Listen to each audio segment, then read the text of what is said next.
What's up, guys? How's it going? I'm setting up the room real quick, and then once we get started, we can continue on. Let's see. So I got that all set up right there. Let me just finish setting this up.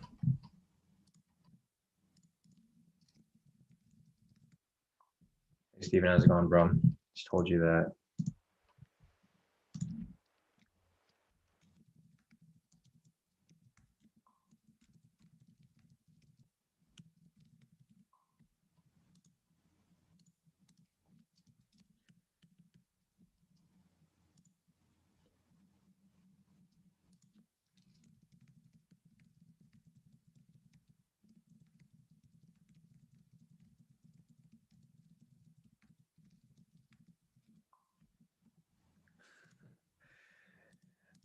I'm just messing in a couple of the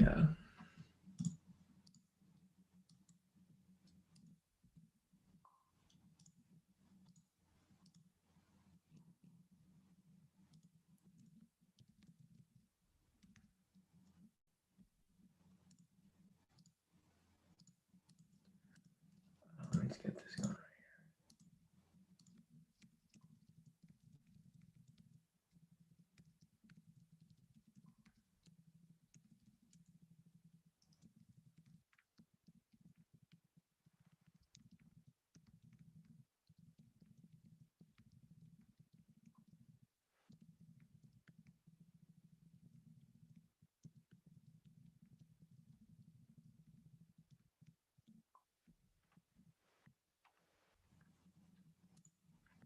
All right, let me just get this set up. All right, guys, let me go over here real quick. I got this all set up right here. Well, how's it going? Morning, Peter. Morning, Andrea. Morning, Jay. Morning, Camo. Morning, Marcus. Morning, Steven. Morning, everybody. Marcus is asking if I'm in this trade right now. I'm not in this trade. I was thinking about entering. I should have entered it, but I didn't, unfortunately.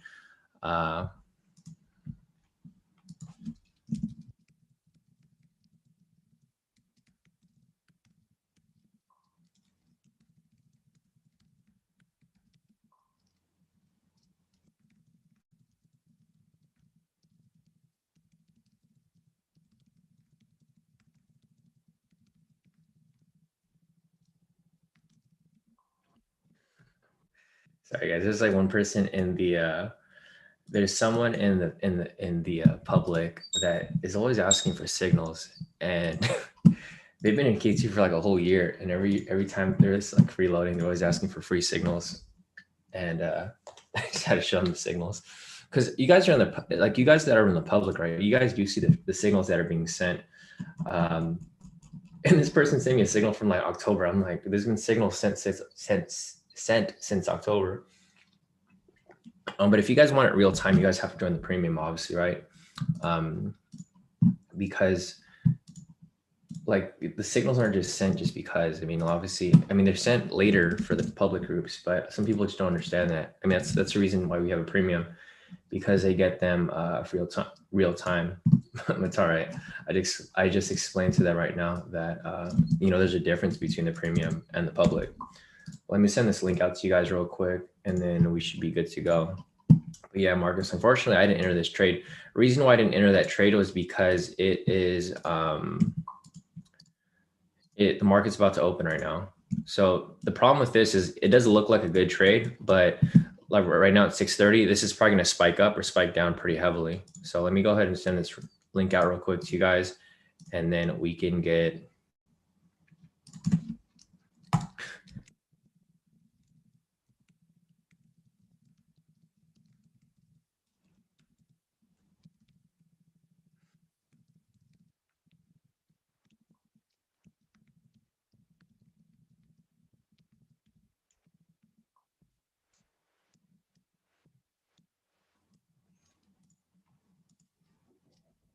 All right, let me send this over. Hey, morning, Neptune. Morning, Sam.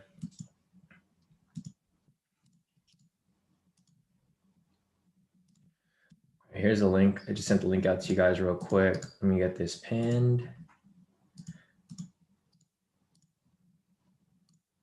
All right, we got that going right there. Nice. Neptune said, I'm in an amazing mood. Hope you're feeling great, Shawn. Yeah, no, definitely. I'm ready to get this week started, honestly. I'm in a good mood too, and I'm feeling good. I'm just ready to catch some trades. If you guys sat in on the live session yesterday, we did take one US 30 trade, and we did hit TP off that, but that's the only one that I took yesterday. So I still have it here on my chart, I think. Where's it at? Yeah, we just took one trade yesterday. Actually, I can just show you over here. So yesterday we were on the live session during Sunday. We took, or I mean, I don't know if we all took it, but I took it. So I took this trade. It looks like some of you guys made some pretty good profit. We took, yeah, this one right here. So this one right here yesterday, I took this first one. I made small profit off it, about 430 off my other account.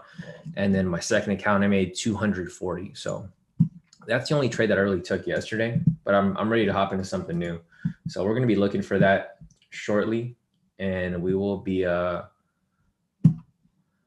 looking for some scalps shortly. So the market's about to open in about 1 minute. So in 1 minute, we're going to see some market movement right here. Here we go, 6:30. Price is probably going to spike around a bit. We'll see where it goes, and then from there, we'll start looking for some new entries. So if you guys remember, this thing lined up perfectly. If you guys remember my markups from yesterday, so this is the 3 minute. I mentioned that price was going to go up, towards the end. I got offline around this area, and I said price was going to come down.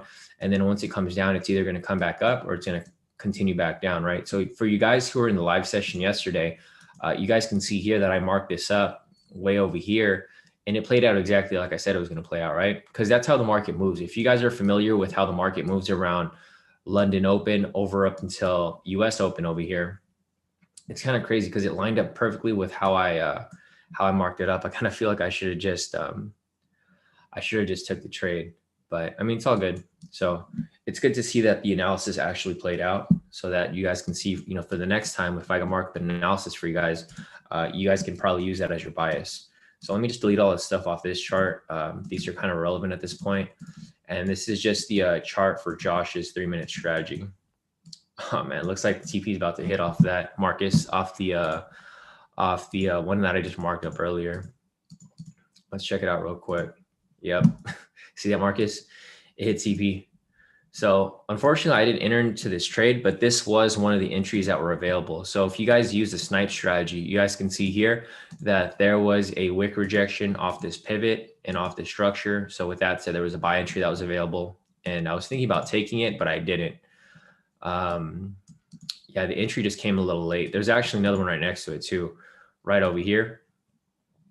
This following green one. So if you took that one right there, that one's about to hit TP as well, it looks like. So yeah, definitely Neptune. I'm looking to make some profits this morning. Yeah, definitely Neptune. I got you. I'm gonna post that link up real quick. Let me just finish posting the. I'm gonna send this to the emails real quick, and then once we get that going, then we can start off the session. But yeah, it looks like all the trades this morning are pretty much hitting. So with that said, I think today's or this week in general is going to be a good trading week, because generally if Sunday is a good trading week, I usually use Sunday as a tester day. I try to see if the profits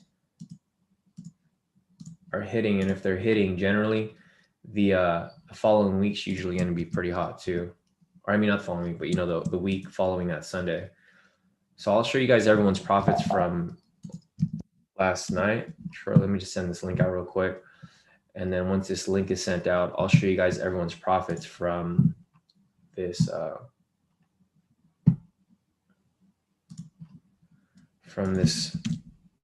Sunday. Let me just fix this real quick. Get this going over here.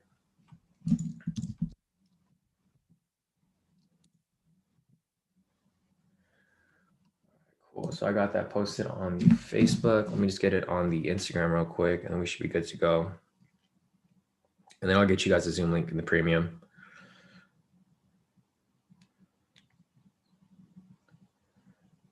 All right.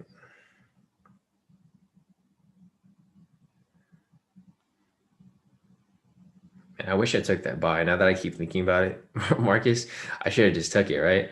But that could have went one way or the other. I don't like taking risky trades like that. I like taking trades that I know are going to win.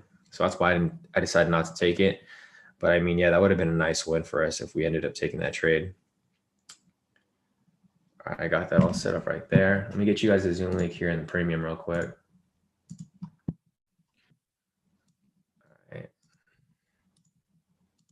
So send this to you guys over here real quick in the premium.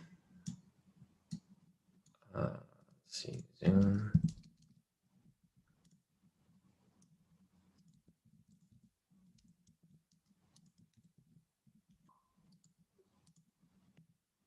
All right, there we go, guys. All right, so there's a Zoom link for you guys. I'll let everyone hop into here, and then I will check out the chat, and I'll start looking for some possible entries. All right, so let me check out the chat real quick. Yeah, Marcus said, well, don't get in until you see another buy, like you said. I don't want you to jump in too early. Just got out of the trade. Yeah, Marcus, it is going crazy right now, but I'm glad to see you made some profit. Yeah, Marcus said, got out with profit early. It is going crazy right now. Yeah, definitely. Let me scroll up real quick. Hey, David, how's it going? Good morning. Morning, Jonathan. Morning, Mark. Morning, John. Let's see. Morning, Active. Morning, Steven. Morning, Billy. Morning, everybody. So hopefully you guys had a great weekend. Yesterday was Easter Sunday, so the market is kind of slow today. It was slow yesterday, and it's still somewhat slow today. But the US 30 market is starting to push up. Damn, look at that big bullish push right there. So with that said, this is good because we want volatility in the market so that we can catch these scalps, right? Looking at Josh's strategy from last night, it looks like a lot of them hit. So if you guys are familiar with Josh's strategy, it's a little different. These are the requirements for it. For Josh's strategy, basically, you just want to identify a K2 momentum signal, and then you want either 2A or 2B to be fulfilled. You either want the K2 momentum signal to break and close past pivots 3 and 4, or you want to confirm that the momentum signal is above or below all the pivots. So looking at this, for example, over here, if you guys took this trade over here, obviously we have a momentum signal for a buy right here, right? And with that said, if you have that momentum signal right there, you can take a long position right here. And then if you were to let that run, there you go, full TP off that one, right? And then there's another one right here. So Josh's strategy is actually really simple. This is the strategy that a lot of people are using lately. Again, right here, identify a K2 momentum signal. You enter your buy right there. So momentum signal, the signal is above all the pivots. So that's 2B right there. And with that said, 25.50. And then if you let that trade run, there you go, full TP, right? So a lot of people have been applying this strategy and have had a ton of luck, right? Well, not luck, but this is a strategy that's very simple and a lot of people can just pick up and start applying it. So same example right here, we have a buy signal. It's crossing the 3 and 4 pivot. So with that said, you enter another long position right here. And just looking at everyone's profits from last night, this is what everyone's been applying, and everyone's been doing pretty good, just applying this one on its own. So if you let this run right there, there you go, another full TP right there, right? So full TP right there. And then again for this one right here, another full TP right there. And then if you took this buy right here, another full TP right there as well, right? So just looking at everyone's profits this morning or last night, actually. So I saved everyone's profits and just looking at everyone's profits over here, that's what everyone was taking. Like Uncle over here, this dude made 406 yesterday. He took all these trades, right? He took 1, 2, 3, 4, 5, 6, 7, 8, 9, 10, 11. He took 11 US 30 trades, probably these 3-minute entries right here. Same with Marcus over here. He took 2 US 30 buys. He made some nice profit off that. Sisuk over here took US 30 buy, made 1,042 off that trade. Mark took the same trade. He made 1,019. Who else? Josh. So Josh, the creator of the strategy, he took 3 trades for US 30. He took 2 sells and 1 buy. He made a total of 311 off this this strategy right here. So if you guys want to learn this strategy, it's completely free to learn it. You just go on the YouTube channel, watch any of the videos, or go on the K2 website right here, click on unlock free access. But if you guys want these indicators right here to apply the strategy yourself, just click on K2 strategy course right there if you want access to it for you guys who are new here. So this is Josh's strategy. We'll be looking for some scalps off Josh's strategy. And we'll also be looking for some scalps off the original K2 snipe strategy right here. So we'll be looking for snipes both ways, but until then, we'll just be waiting for something to appear. Let me see if there's anything else for us to look at over here real quick. Let me just adjust this slightly above. There we go. So we're good with that right there. Let me check the daily entry as well. So let's see. Market opened right here at 6:30. So we're now going to be looking for a momentum signal to take the next trade. So I don't see any upper, oh, duh, obviously, because US 30 is at an all-time high. So we don't have an upper zone. We only have lower zones here. So I think the signal that we'll be looking for is possibly a sell, but we're going to have to wait and see if, if the sell appears from here. But other than that, all right, people are still making their way into the Zoom. So as people make their way in, I'm going to let everyone into the room first before we really get into the details. All right, so looks, all right, we got a pending buy signal right here. If this ends up closing right here, this would be the daily entry. I'll probably take it with a small lot size if I decide to take it. If not, I will probably just, I'll just scalp within it, right? Because there's going to be a lot more entries if you just scalp within it. I'm probably not going to use CT's strategy as much anymore because it's kind of, the zones are too big. So I'm going to go ahead and delete this.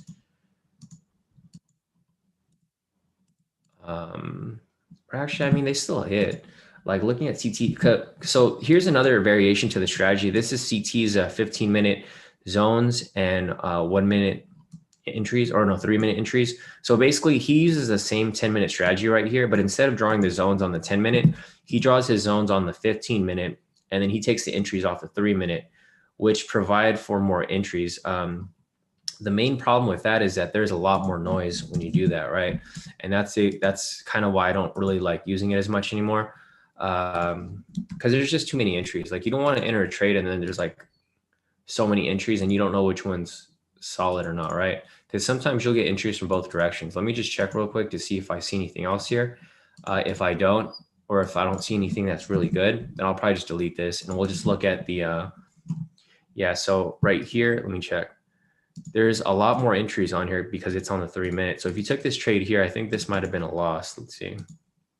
Oh no, actually this would have been a win. It's just a longer hold. So that would have been a win there. But these sells right here look like they would have been some losses. So let's see, sell right here. Yeah. So that's what I don't like about this, is because the zones are just too big. So I'm not going to follow this anymore. I know CT does still use it, but he uses a little variation to it. His is a flex strategy. It's not always used the same way. Like there's no set requirements for it, but I don't want to confuse you guys. So I'm going to stick with the original snipe strategy right here. And then on top of that, we'll be looking at Josh's scalp strategy here as well, which, it's what everyone's been using. So let me check this real quick. I'll just delete this because we're looking for no entries here. And this is going to be the daily entry right here. Damn, this is crazy. If this ends up closing right here, we might be pushing for a new all-time high. We got about 7 minutes left on this candle. So we'll see how this plays out. If you guys want to take it, I'll probably call it for you guys. But I'm probably going to take either a small lot size, or I'm going to, I'm just going to scalp within it. So I'll, like, for example, if we have a buy here, then on the 3-minute, I'll have a buy bias. I'm only going to be looking for buys, right? And that's probably the safer route if you guys decide to, if you guys decide to take this move, because 1,500 pips is a big move.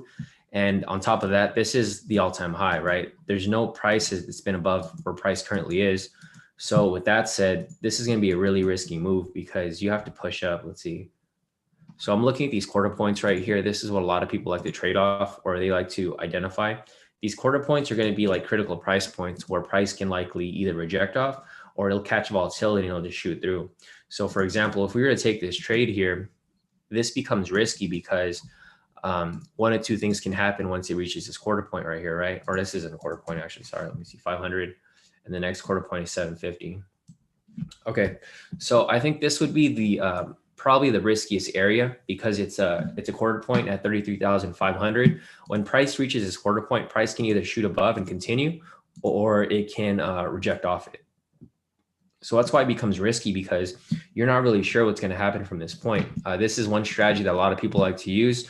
I don't necessarily use it, but I do use it for an extra confirmation if needed, right? Because it's good to mix strategies just to play out like what's the worst case scenario, because you don't want to enter a trade like and guarantee that, oh, it's gonna go up, right? There's no guarantee. Sometimes it goes up, sometimes it doesn't.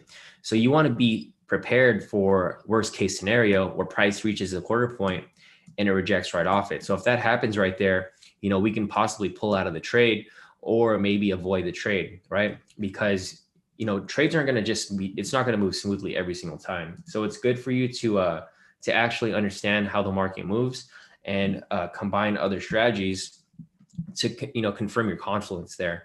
Because for example here, if this ends up closing above it, so say this happens right here, right? Price closes above it, it retests the quarter point, and then it shoots up, then we're good, right? Because that gives us confirmation and confidence that price is going to play out like it was supposed to. Vice versa, if it doesn't, like if it ends up bouncing off here and then it doesn't end up coming back up, then we could possibly just close out of our trade early so that we don't have to worry that it's probably not going to come back up. So we got about 4 minutes left on this candle. We'll see how this plays out right here. So when this candle closes, we'll decide whether we want to take this trade or not. Because if it is an invalid signal, then we're not going to take the trade, obviously, right? We're probably going to hold off and wait for the next one, which is probably going to be a sell. So we'll hold off on this right now. We got 4 minutes left on this candle. Let's go back to the scalps and see if there's anything over here. So I don't really see much over here right now. This 3-minute scalp is way too high. What we're looking for here on the 3-minute is we want price to come down, and then we'll catch the buy as it swings back up. So with that said, if that shows up right there, then we'll take the buy and then we'll be good to go. But other than that, I think we're just going to be waiting, right? It's just waiting game at this point. So here's the daily entry right here. Still waiting for this to close out. We got 4 minutes left on this. This 3-minute candle is probably not going to play out for a bit. And same with this snipe entry over here. There's not really much for us to look at. And I know we have a few new people here, so I'll go over this snipe strategy as well for you guys who are brand new here and you guys are interested in learning how we apply this strategy. But this is pretty much the main strategy that everyone has been applying.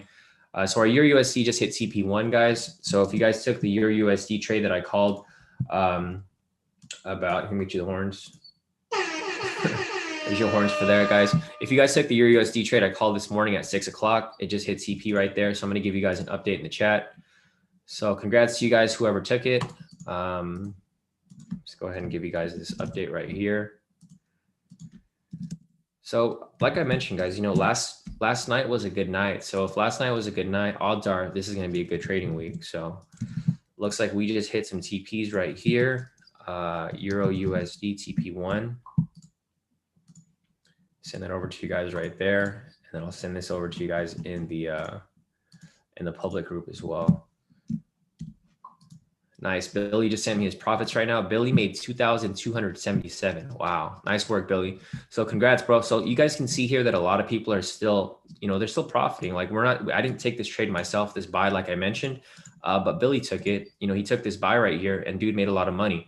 So if you guys learn the strategy and you guys actually do it yourself, like check this out. This is Billy. He said, FTMO looking nice, just closed. So he closed this out in profit, 2,277 profit this morning, just to kick off the trading day, right? So congrats to you, Billy. If you guys have any other profits you guys want to share with me, just send them over to me and then I'll add them to the daily profits for the day. So other than that, let me see if there's anything else here. Marcus said, bro, this is what I mark up on the 2 hour. It probably will play out. Nice. So Marcus over here thinks that it's going to push up. I think it's going to push up too, Marcus. So you're on point with it. And if it lines up with our daily entry over here, then, that's probably going to play out. So we'll keep watching it. But we'll keep this in mind right here. So if you see Marcus right here on the YouTube channel, his, let's see, his target's going to be, what's the price point for your TP, Marcus? We can mark it up on the chart so that we can look out for it. But I do think it's going to push up. So we'll see how that plays out right there. Let's see, anything else here for me to look at before we continue? Nice, CSUK too. So congrats to CSUK right here. You can see a lot of people are killing it, guys. CSUK locked in another 2,000 as well. So CSUK is up 2,479. So if you guys are here in K2 and you guys know the strategy, you guys can apply it yourself. But, obviously you guys can see here, I'm not necessarily taking these trades. Other K2 members are taking these trades. And Sisuk just sent out his gift right here, profits. So congrats to you, Sisuk. If there's more profits that you guys want to share with me, go ahead and post them in the group. And you guys have the funniest gifts, guys. Looking at this right here, we got about a minute left on this candle. Doesn't look like it's going to close with a valid buy. So this is probably not going to be a buy for us. Here we are back on the 3 minute. We have a sell signal right here. So we're going to wait for this to, I hope this closes right here so that we get a buy signal and we can catch it on its way back up. So we'll wait for that right now, applying Josh's US 30 strategy. Other than that, we don't have anything on the 10 minute. So we got an invalid sell right here. I mean, invalid buy. If this closes like this, then we might be looking for a, okay. So you can see this right here. I think we're going to be looking for a sell actually, because as you can see the quarter point that I drew, a few minutes ago, this opening candle actually rejected off it. So with that said, this is a pretty big wick right here. So this wick is like 400 pips. So generally when that happens, it usually rejects off and then we're going to catch it for a sell possibly, but we'll have to wait and see how that plays out. There's no guarantee it's going to come down. That's why we're waiting for that confirmation before we take this trade. So nothing right now with the 10 minute. Let's go back to the US 30 over here on the 3 minute. Yeah, we'll see. We'll see what happens here. Like I always remind you guys, like don't get too stuck on like one direction. If you guys are looking for a buy and you start to see confirmations for a sell, then we start looking for a sell. You guys don't have to be married to a position, right? You don't have to be just focused on one bias throughout the entire day, because especially for something like US 30, this thing bounces back and forth. It's not guaranteed to just stay, bullish. The reason it was bullish this morning was because of the news on CNBC. So it says right here, Dow futures jumped 200 points after a blowout jobs report. So obviously jobs are going up, right? The reason for that is because COVID is starting to fade away. With the vaccines going out, a lot of people are starting to go out. A lot of things are reopening. With things reopening, the economy is going to start to, it's going to, stimulate back up. So with that said, we could probably, that's why we have a bias for US 30 for a buy, right? But it doesn't necessarily mean it's going to continue pushing up.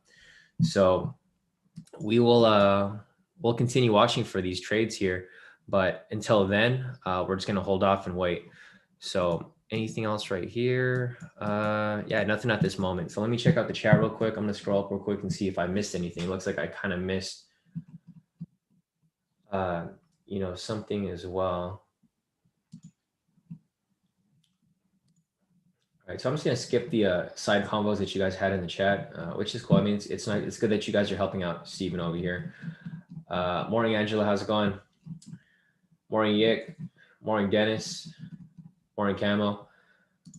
Let's see. Jeremy said, do you do analysis for your USD? Yeah, we currently have an active position for your USD already, Jeremy. So I'm not sure if you just hopped in right now, but we are currently in a buy. So we're about to hit our TP2 right there.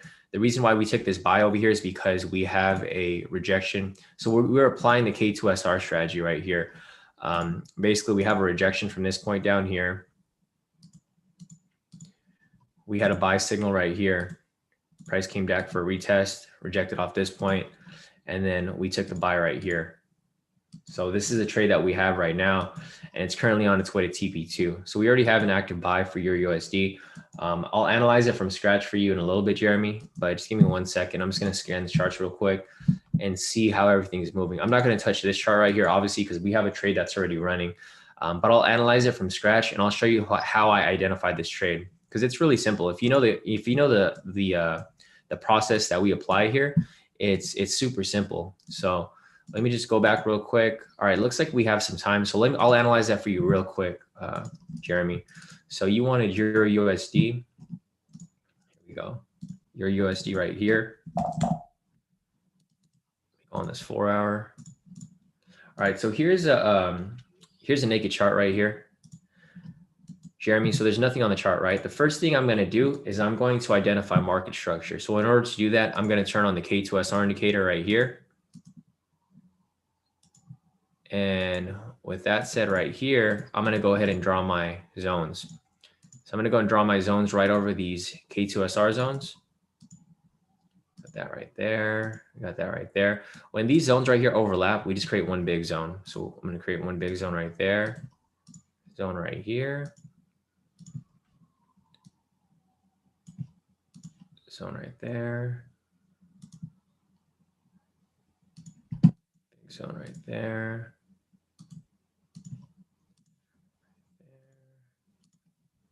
There. Zone right there. And the last zone's right here. So once you have these zones right here drawn up, Jeremy, I'm going to turn off the K2SRs. And as you can see right here, we have perfect market structure, right? So we got market structure drawn up all the way from this area over here. So as you can see, when price breaks into these areas, you can chop it up, right? So you can see price breaks into this structure over here. You can chop this up from this area up until like this area over here. And then you can see that this is market structure, right? Price bounces within this area. Same situation right here. Price comes down, it comes back up. You can chop this up for new market structure right here as well. So market structure from January 11th up until January 27th. And then again, right here, price breaks into this structure February 1st up until February 7th. So with that said right there, this is just an example of what I'm doing to identify market structure, right? So looking over here, you can see price broke into this structure on March 23rd, right? So this over here is pretty irrelevant because this is old market structure. Like you can see when you get out of this market structure, you start to look for new moves. So looking at current price right here, price broke into this structure over here on March 23rd. So it's been ranging within, if I just delete this right here, it's been ranging from this area to this area from March 23rd up until today, April 5th, right? But I'm going to leave that zone there for, just for a reference. And I'll show you how did I identify this buy right here. So I'm going to go ahead and turn on the momentum indicator to identify our bias. So as you can see right here, there's the most recent signal is a buy signal, right? So with that said, our bias is going to be for some buys because momentum is still pushing up. So looking at the market structure and combining it with the bullish momentum, you can see right here, we have a rejection from this point. We had our buy signal right here. And with that said, it was a break and retest, right? Price broke up, it retested, it did a little fake out right here. And then as soon as price broke and closed past structure right here, that's where we took our buy entry. So generally when price breaks structure like that, it generally pushes to the next structure up here. And that's why we have our TP set right there, because we anticipate price to come up and test this structure, right? So we put our TP slightly below it so that it can close us out in full TP, because once price reaches this structure right here, price can do one of two things. Price can either break above here and continue shooting up, or it can reject off this point and come right back down. So that's why we have our TP right there to guarantee profits, before it reaches that area. Because you can see right here, the same situation, right? We have a price break and close past this structure right here. What happens from that point? It pushes down to this structure, right? What happens when price breaks this structure below here? It does the same thing, pushes down to the next structure.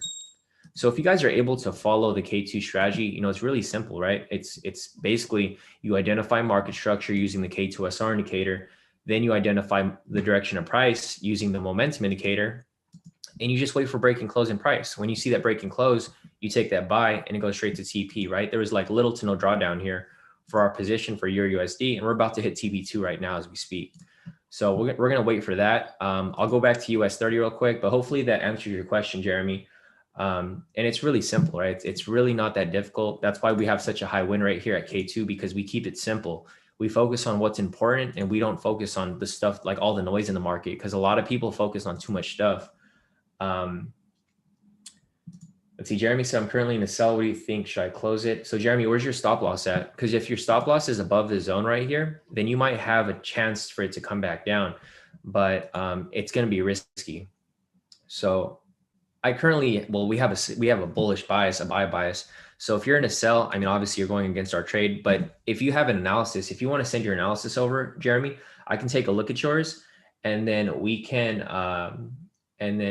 see exactly what you're looking at. Because there's no right or wrong way to trade, right, Mark? Not Mark, Jeremy. There's no right or wrong way to trade. Like basically, if you have a sell right here, you just might be in some heavy drawdown until you reach this point, and then it might bounce down.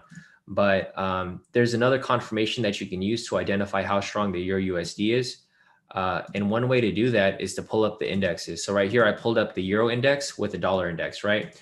If the Euro index is strong and it continues to push up like this, then Euro USD is going to continue to go up, right? Because if you guys can see how strong the Euro is, it's very bullish, right? It's strong, it's pushing up. The dollar index is very weak. So comparing that to Euro USD right here, if you're familiar with how price moves, when price is going up, that means that the first currency, which is a euro, is stronger than the second currency, which is a US dollar. So with that said, if the dollar is weak and the euro is strong, then this is going to continue pushing up even further.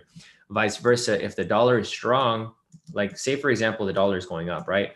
And the euro is going down. If that's the case, then you could expect Euro USD to go down, because if price is going down like it is right here, that's because the second currency is stronger than the first currency. So that's one way to look at it. But looking at the indexes right now, it doesn't look like Euro USD is going to come down anytime soon, Jeremy. So, I mean, it might be in your best interest to close it out, but I don't want to influence you to close your position when it can easily come back down if your stop loss is far enough to, to survive this move here. So, I mean, it's really up to you if you want to close it. For us, we're in a bullish bias, so I'm not going to call any sells for Euro USD. And, using other confirmations here like the Euro index and the dollar index, it's pretty obvious that the Euro USD is just going to keep pushing up. So just keep that in mind. But yeah, I mean, if your analysis lines up and you think it's still going to keep pushing down, then your analysis isn't necessarily wrong. It's just you probably just got in at a bad entry point. Like if I was to enter a sell right here, I would have wanted price to close above here, and then I would have wanted it to close back down here, and then I probably would have taken the sell right there, and then catch it as it comes back down, right? So I'm not sure what strategy you applied or what your analysis was. If you want to send a chart, we can take a look. But currently, right now, we have a bullish bias for Euro USD.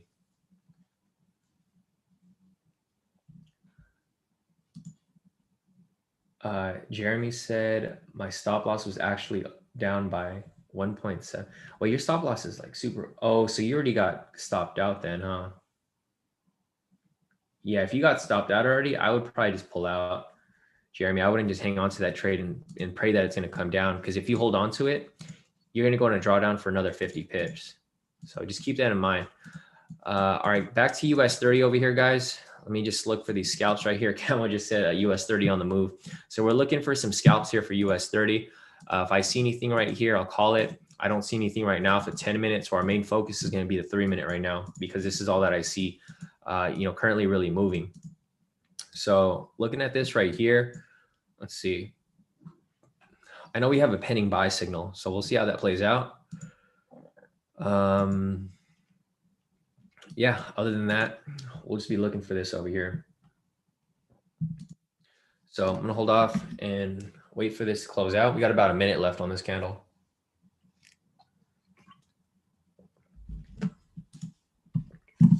Let me make sure my FTMO is good so I can hop into these trades with you guys when I see them.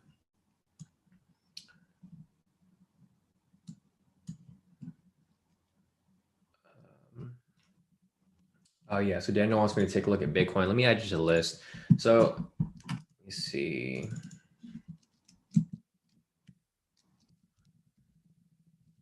Daniel wants me to take a look at Bitcoin. So I'll take a look at that shortly, Daniel. Give me 1 second. Let me just finish looking for this entry over here, possibly off of US 30. So we got 20 seconds left on this candle. Going to be waiting for it to close out. So we got 10 seconds left. Let's see if it pushes up. If it pushes up, I'll probably enter with you guys for a buy. Yeah, we still got some time left. All right, so it didn't close out. We'll have to wait for this next one right here.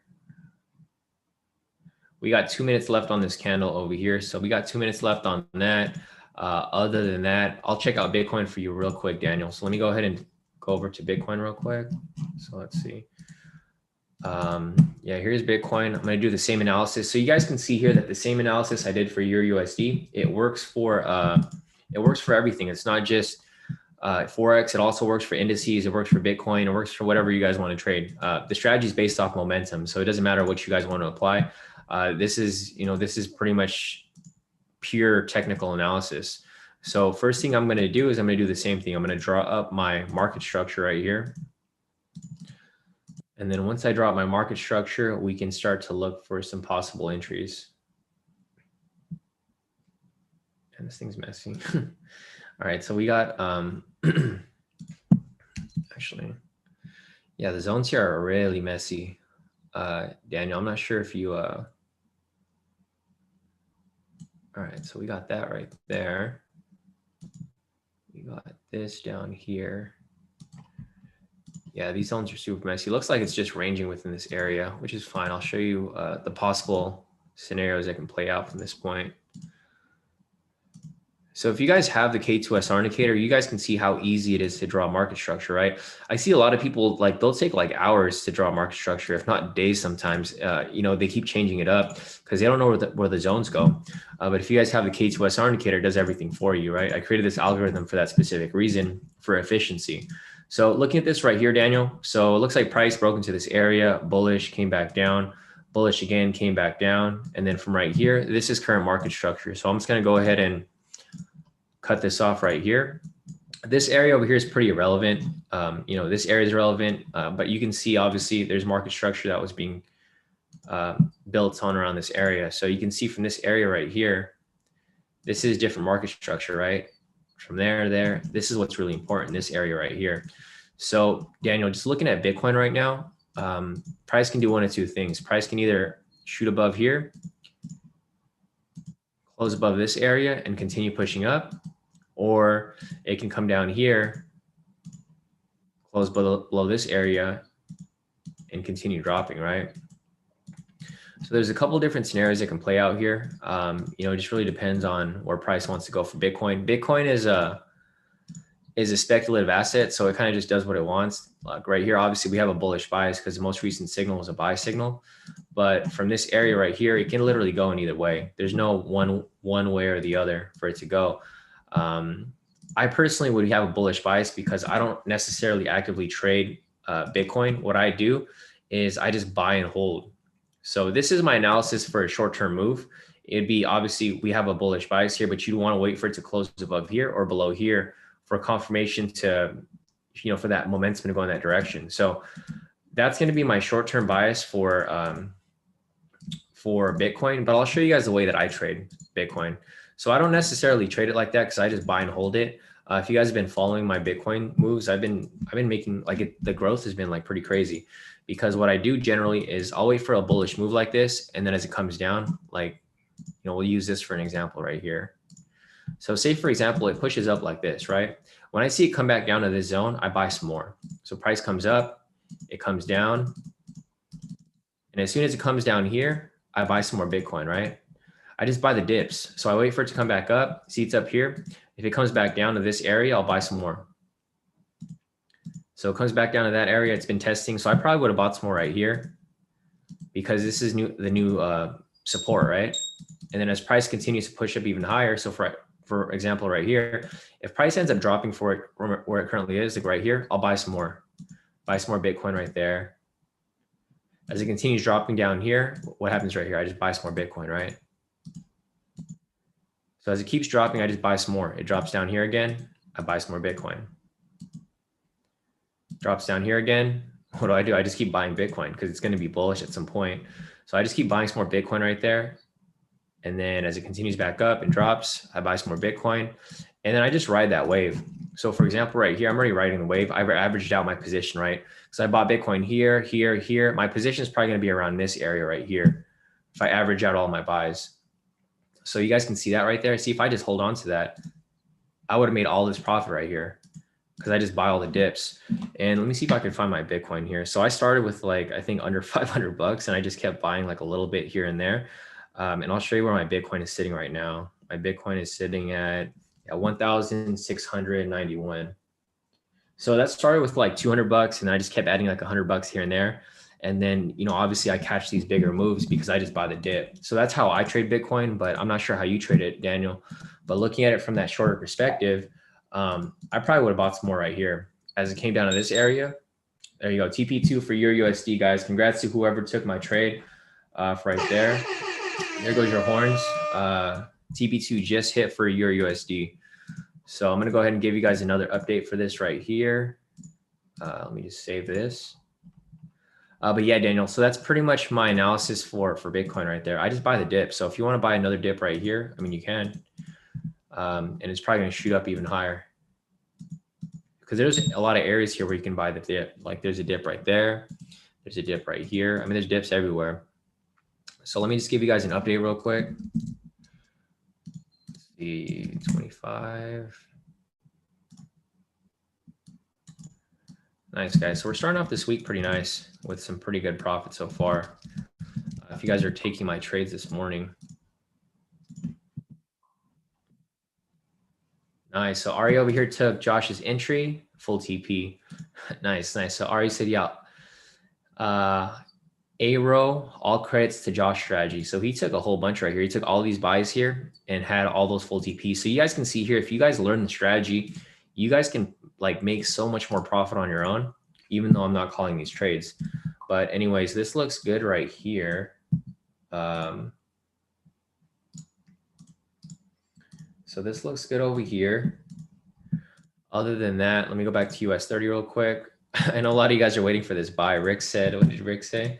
Rick said, we taking this 3-minute buy. Shit, this is frustrating this morning. So Rick over here is trying to catch this buy right here. I'm waiting for it too, Rick. So you're not the only one that's getting frustrated with it. I'm also waiting for that buy to appear right there. So I'm going to be looking for that shortly. But yeah, I mean, for now, there just isn't really much for us to hop into. So I'm currently looking for that right now. Other than that, once we see it, then we'll take it. But we just don't have anything right now, right?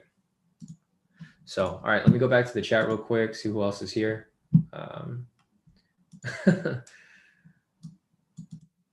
Fabrizio said Elon Musk giveaway on personal tokens just in case. Exactly, right? I hate those. I don't understand why like nobody falls for those scams, but they still post those scams up like every day. Those little Bitcoin scams in the Telegram groups. All right, so we're good with this right here for US 30. There's just no entry available yet. When we have the entry available, then I'll take a look. We got about 40 seconds left on this candle, but once it does close, we'll take a look shortly. Other than that, our Euro USD is looking fantastic right now. I'm gonna take off the stop loss because we already adjusted our stop loss in profit. So right here, it's on its way to full TP still. So it looks good. I was looking at this NGU. I probably should have called both of them. See, because I had it marked up here as well, GU, but I didn't call it because I was like, oh, I'm just going to call one right now. If I called both, they both would have hit TPs. So that looks good right there. CAD JPY right here. I'm glad I didn't call this trade. I was thinking about calling a buy, but I didn't, thankfully. I went for a Euro USD right here. So other than that, let me see if there's anything else real quick.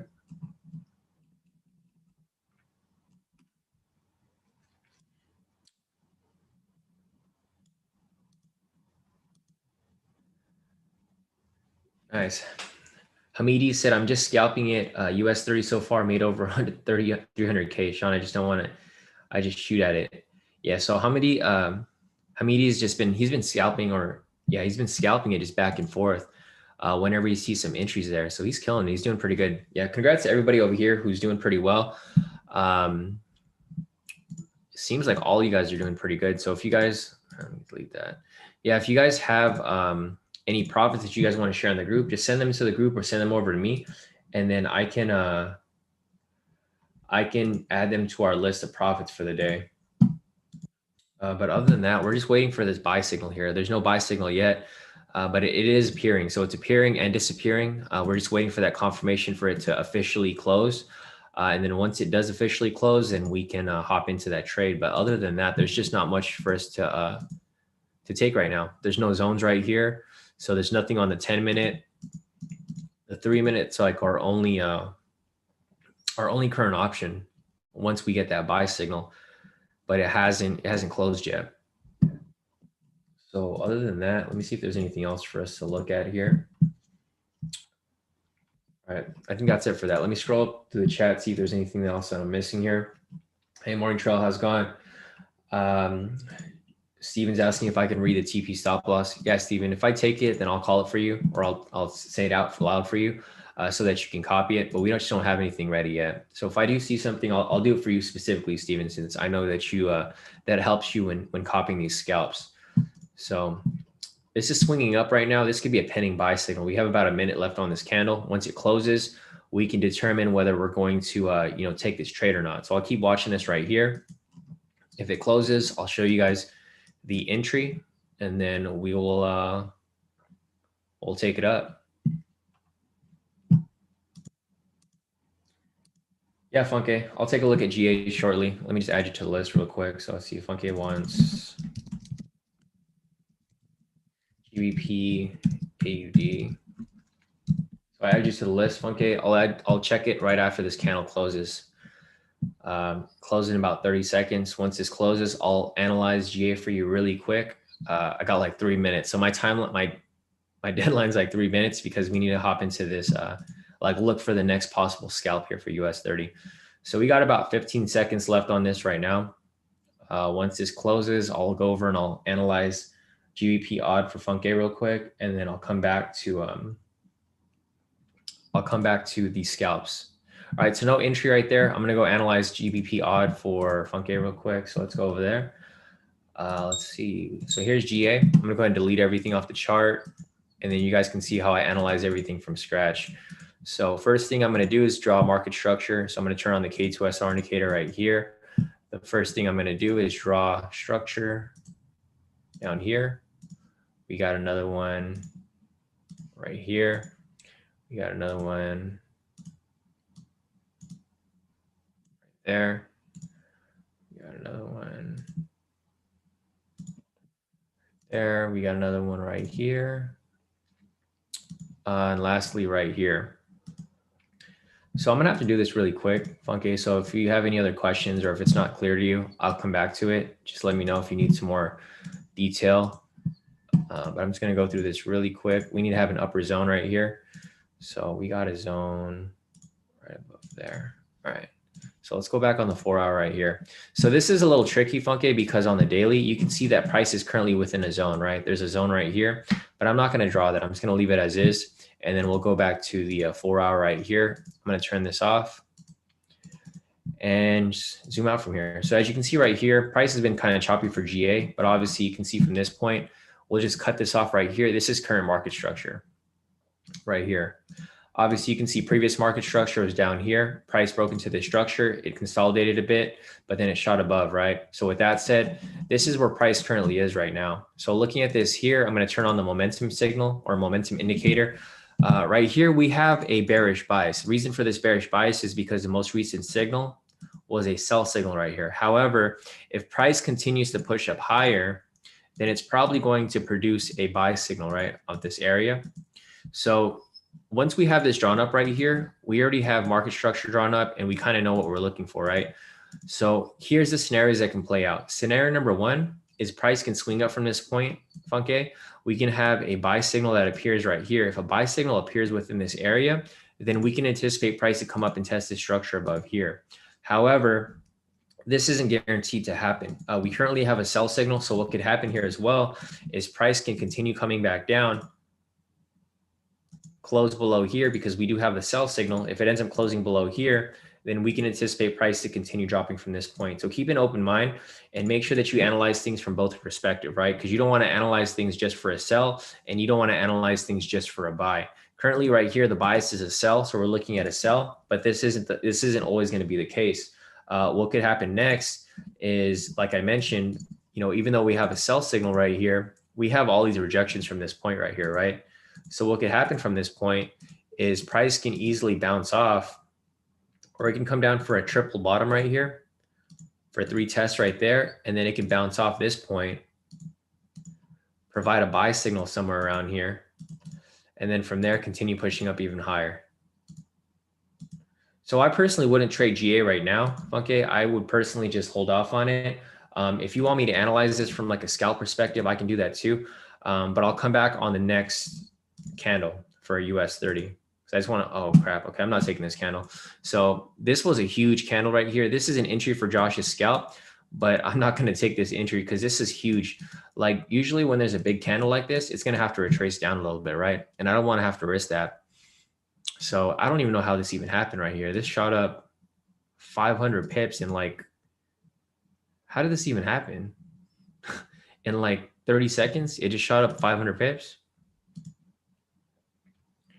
All right, so I'm not going to touch this right here. There's a new all-time high for US 30, but this would be Josh's strategy. So if you guys want to take it, I mean, you guys can, but I'm just going to remind you guys that this is going to be at your own risk, right? I'm not going to mess with this.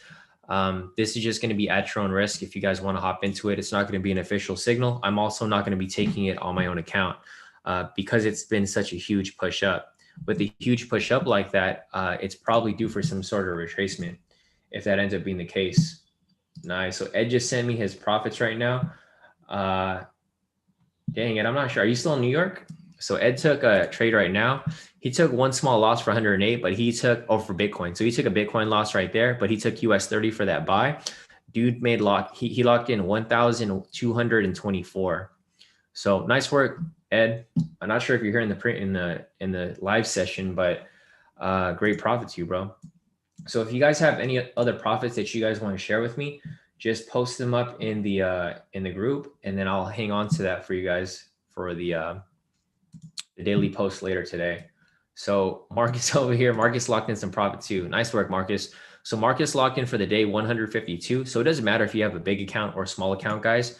And you guys can see here that he applied the same strategy that I was just marking up for you guys, right?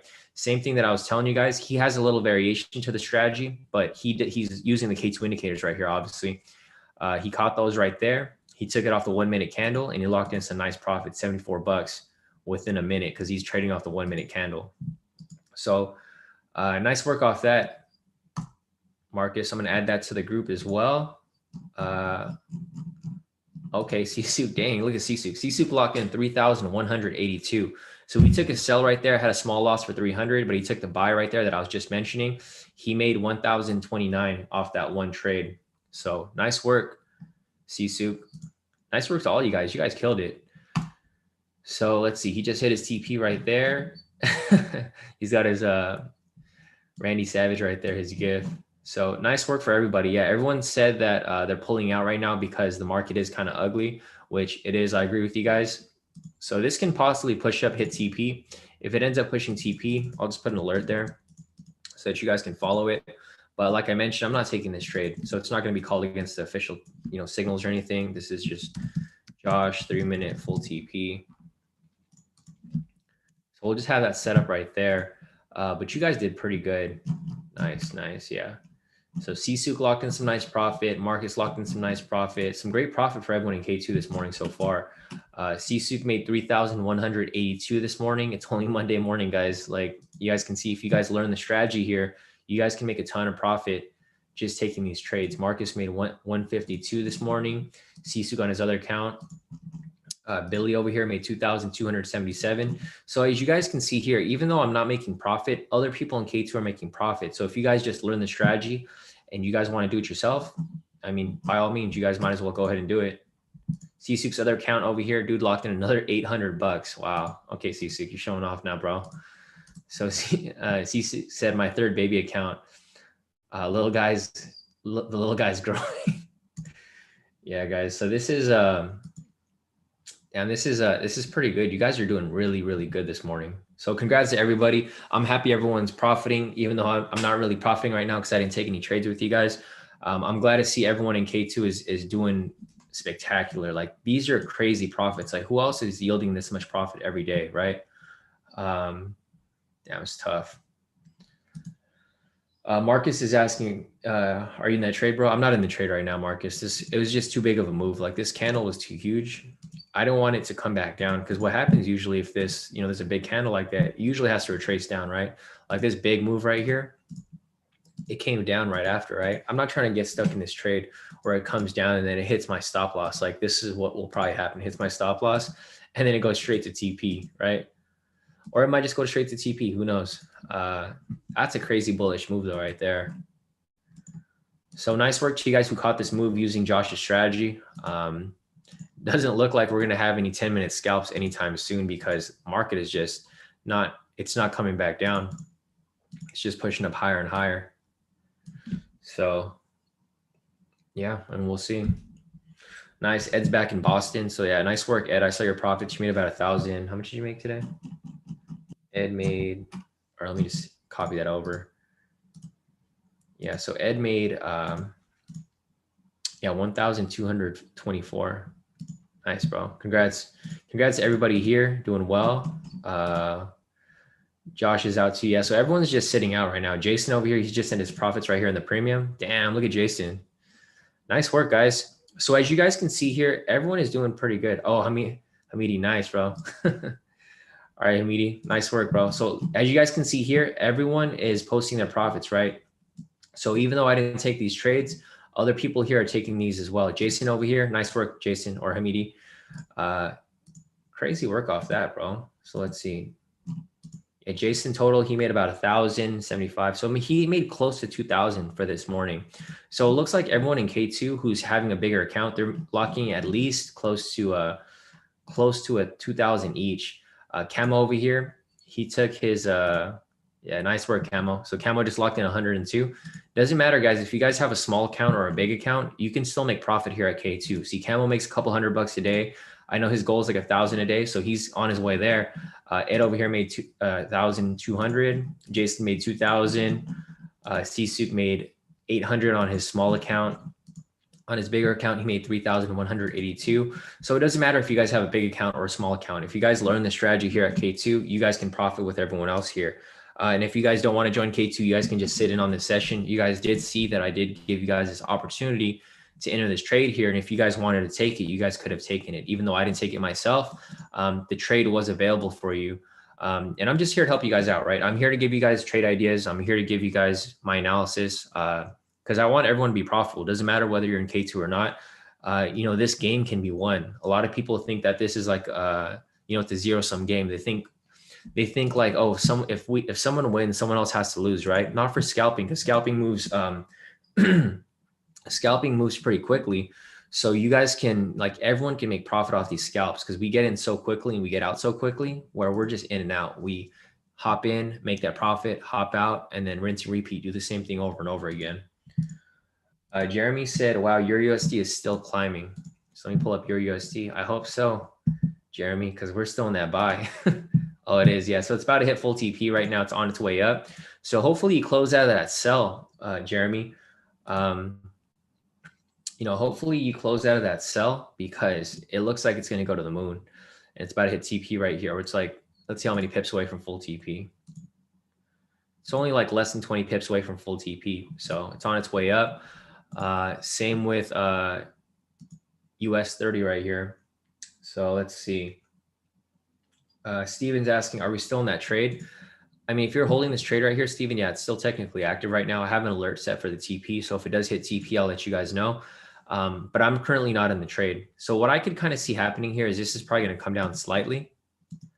And then if we get another buy signal, then I'm going to enter down here and I'm going to write it up. That's when I would take it. Because like I mentioned, when you have a big candle like this, it tends to retrace back slightly at the very least before, you know, continuing back up. So other than that, let me scroll up real quick.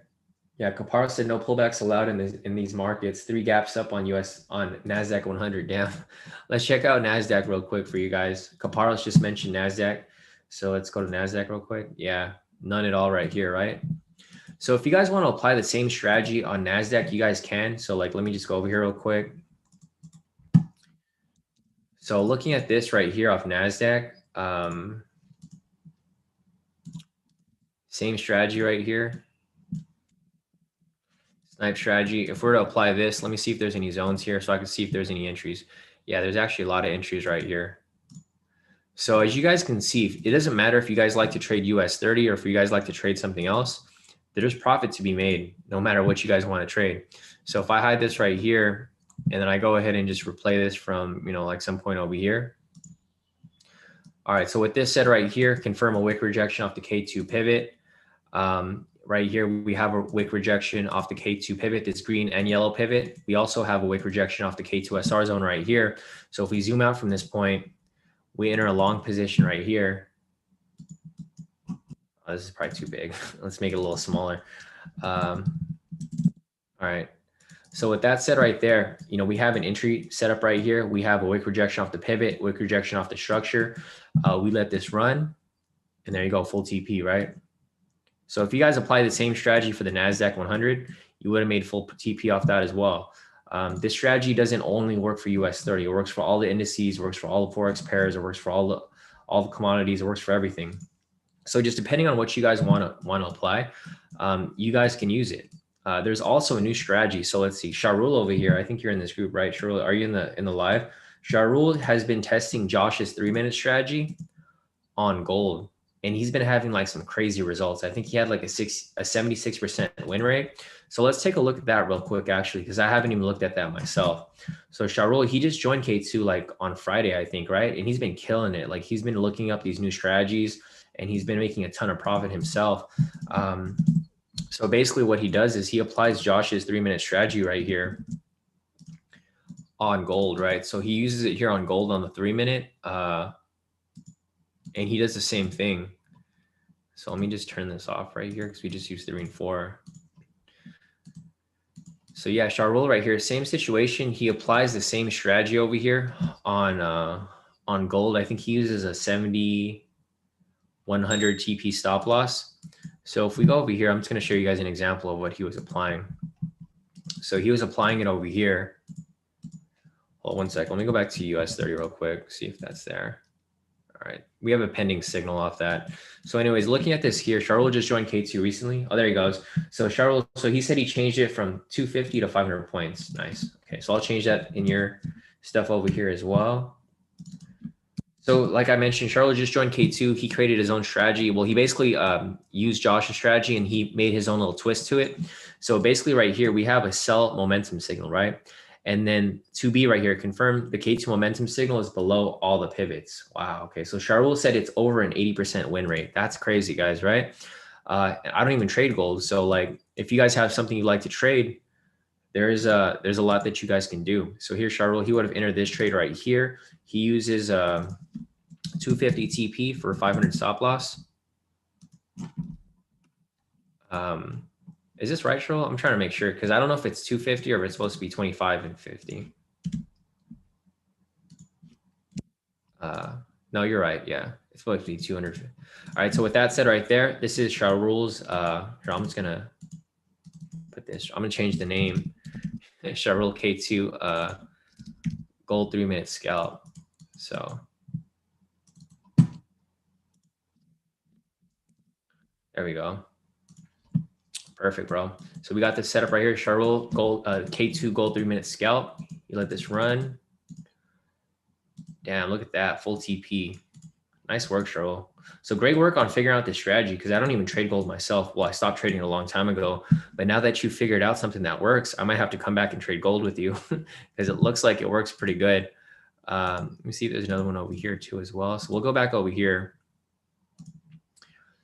And this is what K2 is about, guys. K2 is about us all profiting and pretty much, sharing everything with each other. We're not really here to like hide anything. Like if you guys find something that works, we all share with each other. It's not like we find a good strategy and we only use it to we only use it ourselves. Everyone here, when they find something, they share with everybody. So yeah, no, definitely.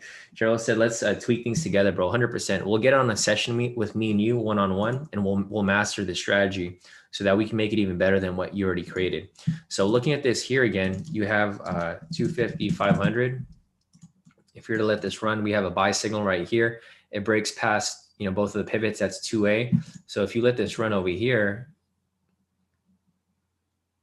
dang, full TP right there. That's a lot of profit you guys can make off gold if you guys can do this consistently.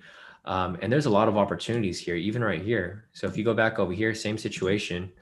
And this is crazy because Shahrul literally just signed up to K2 and he figured this out, like just having the indicators for like a few days, or not even a few days, maybe like 1 or 2 days. But yeah, setting this up again right here, same situation, buy signal, it's above the pivots. Let that run, full TP right there. So as you guys can see, you know, if there's something that you guys like to apply here, I can help you guys master it. Cheryl figured this out on his own, and now he's, you know, he's doing pretty well with it. Nice, nice. So yeah, definitely, Cheryl. We'll definitely set up a session. We'll master the strategy, and then we'll have a new gold US 30, a gold K2 strategy that we can probably. Damn, look at this right here.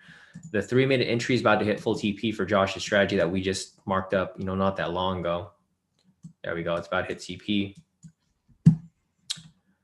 Looks good. Our Euro USD is about to hit TP too. So we got a bunch of TPs this morning, guys. So hopefully you guys are all profiting like heavily. There should be no reason for you guys not to make profit off these trades, because I'm literally calling them out for you guys as I see them.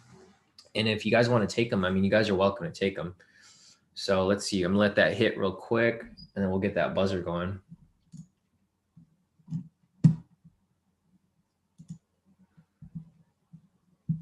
Looks like it tapped it, but it didn't hit the alert. But we'll just take that off right there. So it looks like it did hit. Obviously, you can see that it's pointing towards that line right there. So it did hit the TP. So let's give you guys a buzzer right there. If you guys took that trade full TP off that 3-minute scalp. So nice work, guys. Hopefully you guys, or whoever took it, let's see.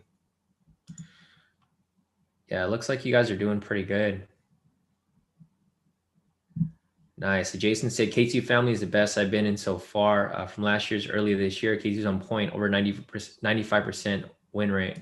Nice, Jason. I'm glad to see, bro. I'm glad to see that you've been killing it, dude. Like, seeing everybody here win that's our main goal, right? I want everyone in K2 to be successful. I want everyone in K2 to be consistently profitable, because it is possible.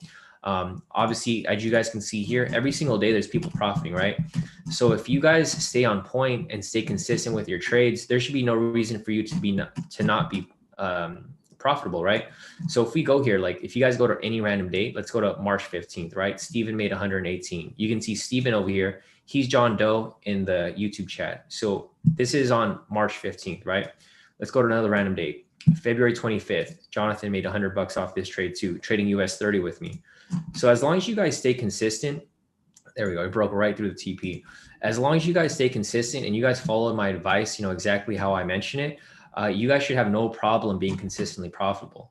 And if you guys aren't, like, I can help you guys. Like, I can teach you guys how to do this stuff, because I've been trading for like 11 years now. So I'm literally just passing down, you know, all my knowledge to you guys. And I just want to show you guys that it's possible, right? So that's why I go on these free live sessions every day. I come here, I answer all these questions. I don't charge you guys to be on this live session. This is completely free. And I'm just here to help everybody. So other than that, guys, Cheryl said, I just joined yesterday. Yeah, I was thinking, I was like, you literally just joined, Cheryl. So I just remember that you literally just joined and you found out this this gold strategy here. But this gold strategy looks really promising, Cheryl. So I'm definitely going to work with you to master this strategy so that I can use it myself too. Because this is crazy, dude. Like, you've been like killing it. Like, even right here, if you guys took, oh, there's nothing right now, but if we do see something, I'll probably come back and look at it. But yeah, this is going to be your gold scalp strategy. I'm going to move this over to this chart over here, so that when you look for some scalps, I can probably look up yours as well. So let me just put this up over here real quick. There we go. So if I see anything here, I'll call them for you guys. If not, we'll just focus on, you know, US 30 for right now. So other than that, guys, if you guys have any other questions, put them in the chat and then I can analyze anything for you. It looks like the market's kind of slowing down right now for a bit. So here, this is what I'll do. I'll just give you guys this update actually in the group for you guys who did take the trade.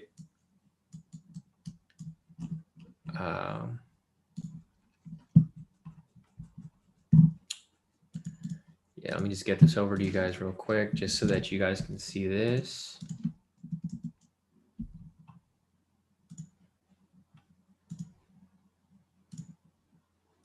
I'll give you guys that update right there, just so that you guys can see. Because I know some of you guys are taking the trades and you guys just want a confirmation. I know some people are always asking like, hey, can you give an update when we hit TP for whatever trade that, you know, we looked at during the live session. So I'm just giving you guys the update over here. Josh said, damn, I should have held. Sam said the same thing. Yeah, so Ari over here too. Ari said, and the 6-1 despite the big entry candle. Oh boy, oh boy. So Ari over here, he's been applying the strategy on his own. Ari is one of our more senior members here in K2, and he's picking this up quickly. So like, as you can see right here, he changed the colors of his pivots. I mean, the colors of his candles, and he's catching all these buys right here, right? So he had one right there, one right there, one right there, and he's making all this profit. And Ari actually messaged me. He actually messaged me yesterday. He said, "Hey, Shawn, I'm going to try the strategy one more time. If I don't do well, then he's going to give up on trading." So he actually is doing really well. So after we had that talk, he's just been killing it, back-to-back wins. So I think that's, boosted his confidence, and now he's ready to trade confidently. So other than that, we're just looking for another entry here off the 3-minute. What we're looking for is an opposite signal for a sell. And then once we get that buy signal, I'm going to hop right back in for a buy right here. So other than that, we'll see how this ends up playing out. Steven said, I also should have held. It's all good, Steven. As long as you made some profit, that's all that matters. Don't be too focused on these wins or losses. Like, don't be too excited after one win, right? If you win, that's just a win. You got to keep winning to stay consistent. So other than that, let me see if there's anything else for us to look at. So as you guys can see right here, this is what I drew earlier, right? I mentioned the quarter point right here for US 30. So like I mentioned, price broke the quarter point, it retested, and then now it's shooting back up even further. So the analysis is playing out just like we mentioned earlier. And we're going to be looking for some more possible buy scalps right here. I'm not going to enter a buy just yet. I'm going to wait for that confirmation for an actual entry. And then I will, I'll decide whether I want to take it or not. So yeah, other than that, guys, I think that's it for now. I don't really see anything on the chart. So if you guys have questions, this is probably the time to get your questions in so that we can start looking for anything else that you guys are looking at until we see another scalp, because there just isn't any scalp right now. Let's see, Steven said to check IG sentiment. So IG sentiment is at about 70% short right now. So it hasn't really moved too much since we got on this live, Steven. It's still, yeah, 30.70. So more people are short. So I think price is going to keep pushing up. So if you guys are familiar with the IG sentiment, this shows you where the majority of retail traders are trading. So right here, it shows that 70% of retail traders are selling US 30 right now. So what do you think we're going to do? We're going to do the complete opposite. We're not going to trade like everyone else because everyone else fails at trading, right? Only a select few people are actually successful at trading. So you don't want to trade like the herd. You don't want to trade where everyone's trading. If everyone's shorting, we're gonna buy. If everyone's buying, we're gonna sell. So looking at that here, I mean, this is crazy. A lot of people are selling because they think that it's at an all-time high. So they think price is probably gonna drop, but I mean, it might not. Who knows, right? But I don't think it's gonna drop anytime soon. It's probably gonna keep pushing up for the rest of the US session. So let me just mark this up over here. Once time reaches like around 10 a.m., this is when price starts to act a little funky. So like right here, when price reaches this area at 10 a.m., price might start to come down from this point. And then it'll probably like shoot right back up at some point down here. So I'll just keep that marked up right there. But this is basically what I see over here, because this is actually really tricky entry over here. So we'll see how this plays out. But other than that, let me see if there's anything else. I think that's it for right now. All right, cool. Let me check the YouTube chat real quick, and then we'll see what is going on over here. Let me see if there's any other profits you guys made. No, it looks like you guys are just chilling out right now after the after that move.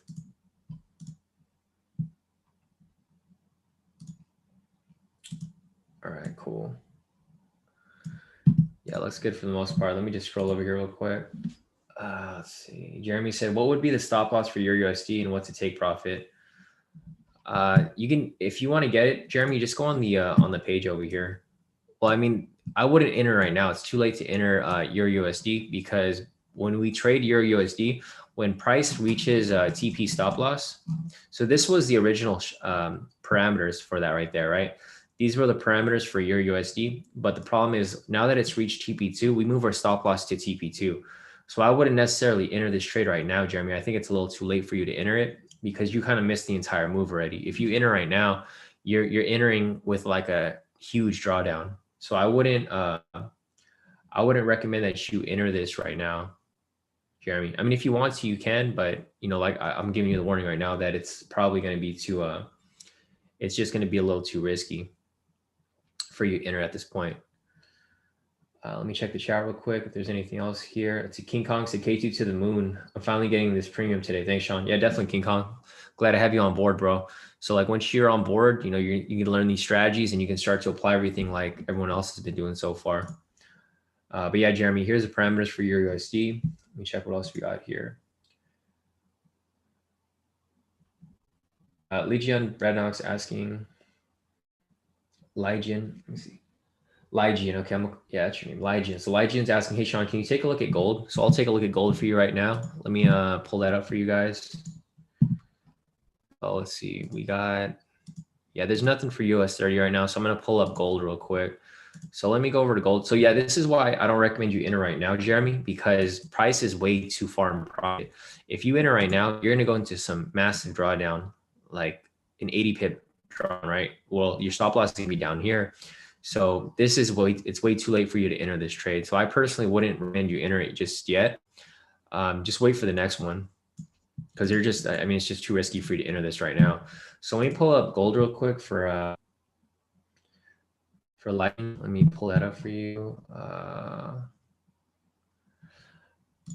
Jeremy, if you want to access the Telegram, just go on the website, k2trades.com, click on unlock your free access right here. This will give you access to the free groups. If you want access to the premium groups where we post all the trades real time and like pretty much where all the serious traders hang out,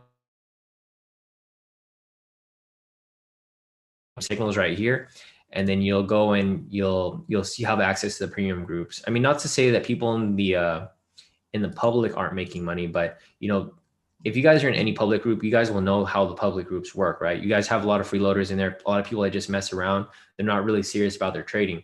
So if you guys want to be serious about your trading, I mean, our best option is for you to join the premium, because as you guys can see here, everyone's talking about trading. Like everyone's talking about winning. Everyone's talking about trades. Like they're not fucking around here, right? We're here to trade and we're here to make. So if you guys want to learn this and actually be with like a group of people who like trade and are serious about their trading, then you know the premium is going to be your best option. So if you guys want access to the premium groups, just go to premium signals right here. If you guys want access to these indicators to apply the strategy yourself, click on K2 strategy course right here. There's 3 different options: free option, the premium signals group, and then the strategies group as well, depending on what you're looking for. So and then I'll move on to the next one. So Origin wants me to take a look at GJ. I'll add you guys to the list right now. So let's see. IGN wants me to take a look at gold. Origin wants me to take a look at GBPJPY. All right, so I'll take a look at it right now. Let me see if there's other questions here before I continue on. Luis said bought 130 Delta calls, SPY 5K, up 4K on ES. Damn, bro. So yeah, you caught those big bullish moves too, Luis, right? So it looks like you caught those moves there. Luis is trading the contracts. It looks like you're trading options. So you bought some pretty nice contracts off those. You made some nice profit off it. So same with us, because I think Delta is part of the US 30 as well, right? I don't know if it's part of the US 30 index or the S&P, but either way, you made a ton of profit off that because you know US 30 is pushing up. I'm sure S&P is pushing up as well. Damn, yeah. So either one, if you traded ES, I think ES is actually S&P. So you made some nice profit off that, Luis. Congrats, bro. You're doing pretty good.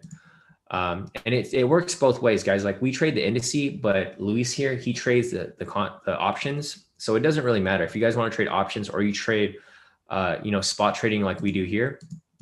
Either way, if you bought from our trades or if you bought from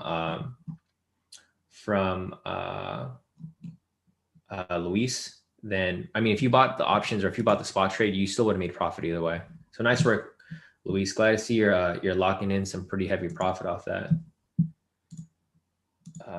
Here, let's see everything else over here. All right, so let me just scroll over here real quick. See if there's anything else that I'm missing. So next up is gold for Lygi, and I'll pull that up for you real quick. Let's see. gold right here. I'm gonna delete everything off the chart and I'll analyze this from scratch. So I'm gonna zoom out from this point.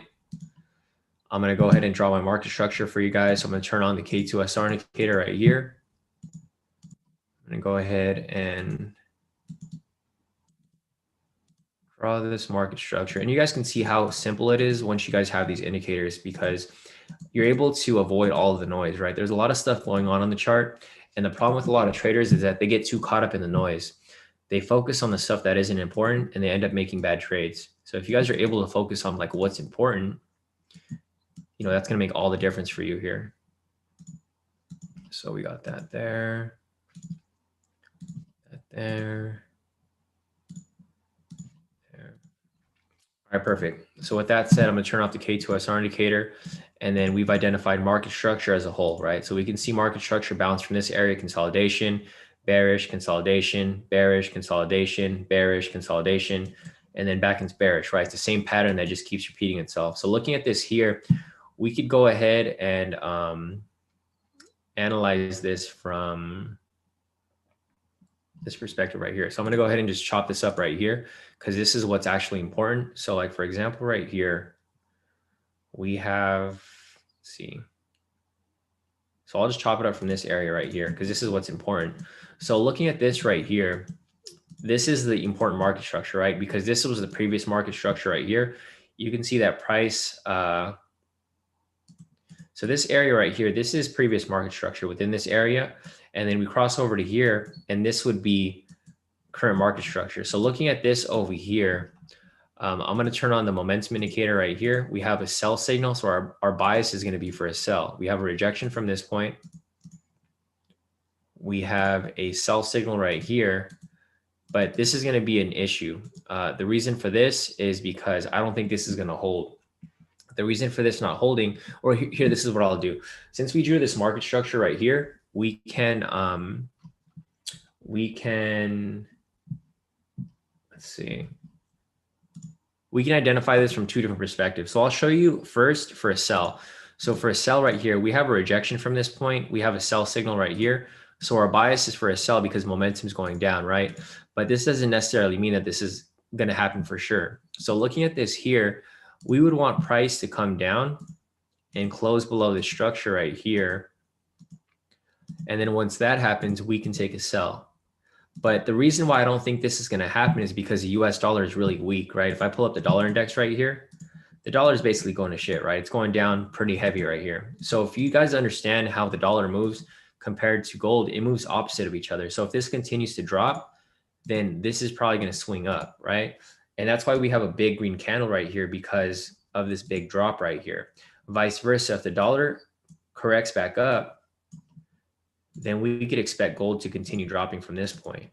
But anyways, going back to gold here. So this is the first scenario. First scenario is that price ends up it crosses and closes below the structure. And then if this happens right here, it's probably going to drop to the next structure, right? And the reason I say that is because the same pattern played out right here, right? We had a rejection from this point. Price broke and closed past this structure, and then it dropped from this point right here, right?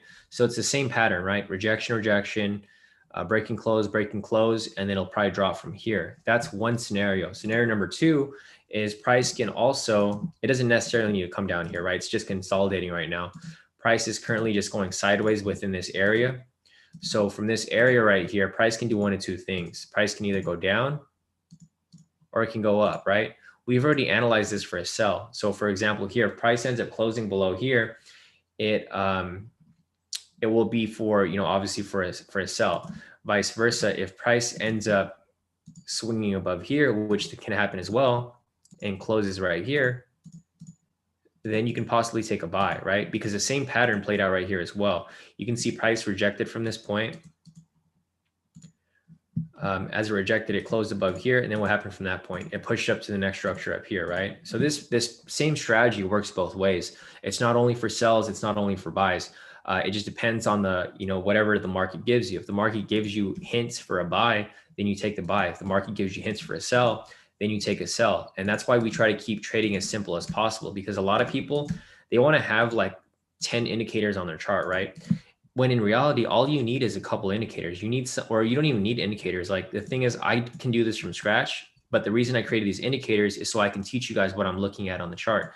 Because obviously I can draw these structures on my own. I don't need the indicators because I created the indicator myself. And same with momentum. Just by looking at the chart, I could identify that there was a sell signal here because we had a rejection off this point, some strong bearish candles right here, followed by a sell signal at this point, right? And if I turn this on, obviously there's a sell signal right there, right? So I created all these indicators myself. That's why I know exactly how they work. But yeah, in reality, guys, you only need to look at certain things. Like for one, you need to identify. So here's the main things to look for. Main things to look for when analyzing. So first, you just want to identify market structure. So first, you want to identify market structure, right? That's number one, market structure. Once you have that, identify current market structure. Or I'll just change that real quick. So let's see. Identify overall market structure, then identify current market structure. Second, identify direction of momentum. You know, we use the K² momentum indicator.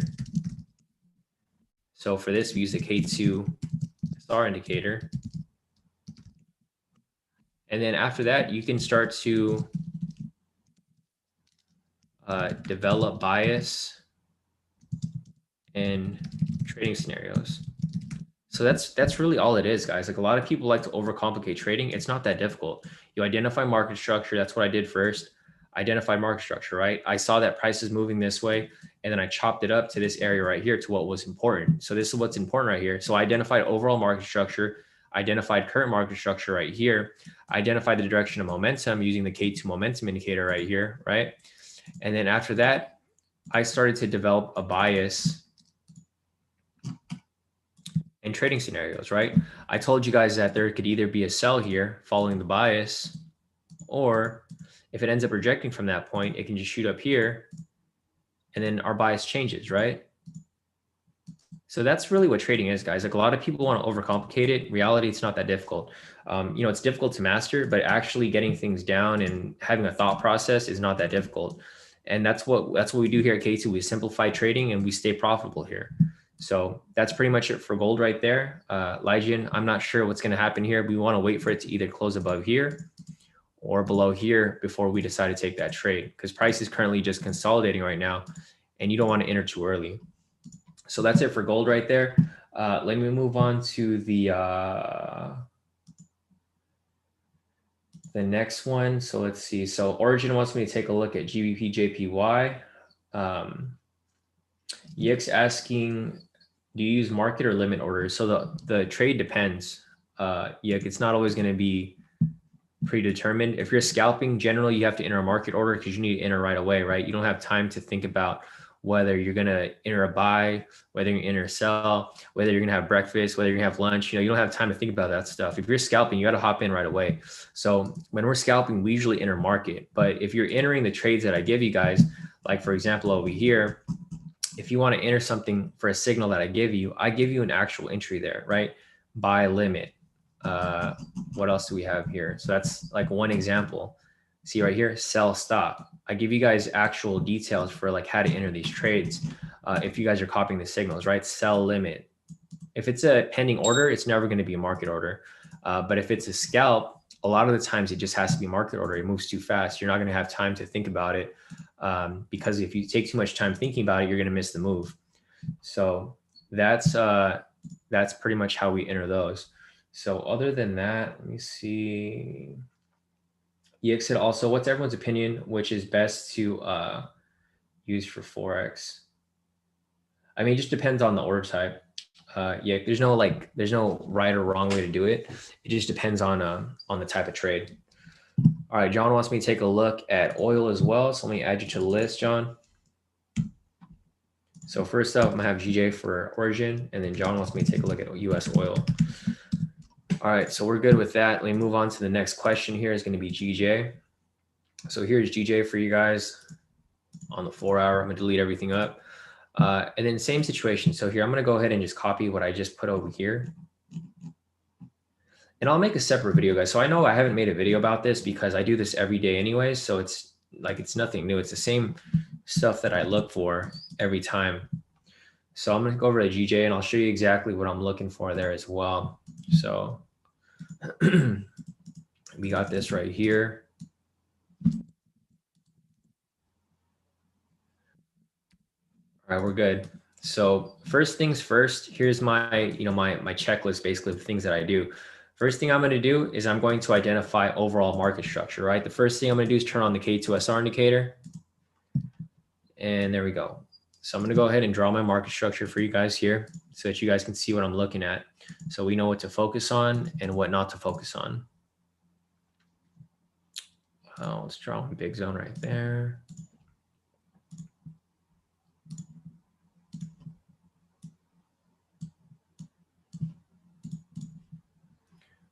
All right, we got another one right here.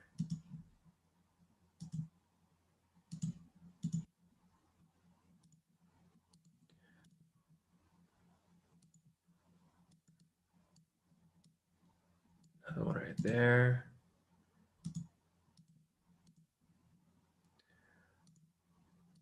All right, cool. So once I have this drawn up, you guys can see that we have overall market structure right here.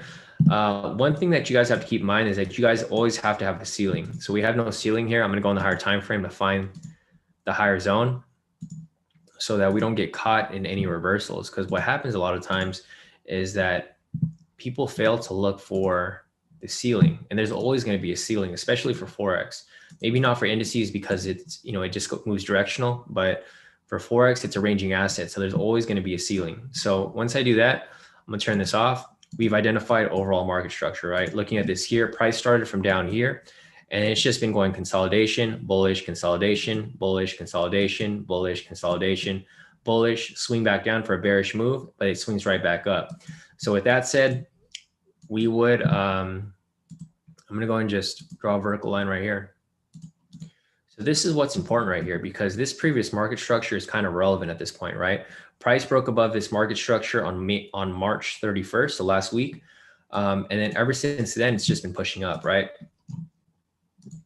So looking at GJ right here, what's important is going to be this whole, like this little area right here, because price is just bouncing around within this area. So like what I could possibly see happening here, which, just looking at it from a main perspective, we'll turn on the momentum indicator. We have a bullish candle right here, right?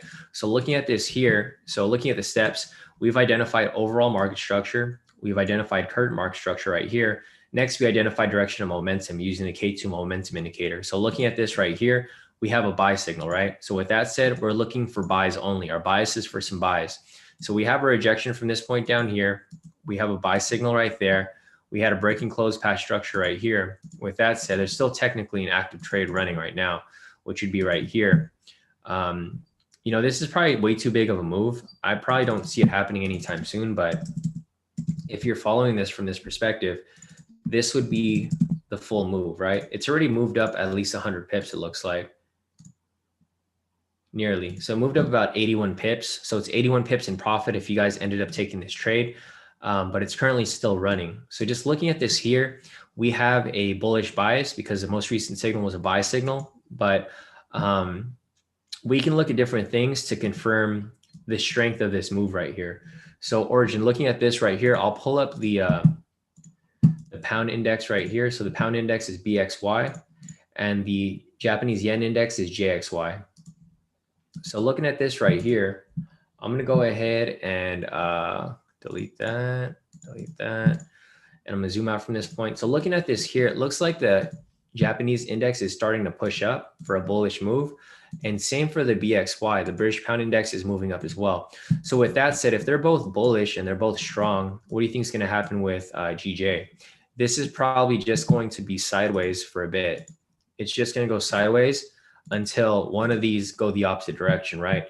So if the BXY continues pushing up and the JXY starts to come down like this is going to indicate that the British pound is strong and the Japanese yen is weak. So if that happens, then you can see this continue pushing up, right?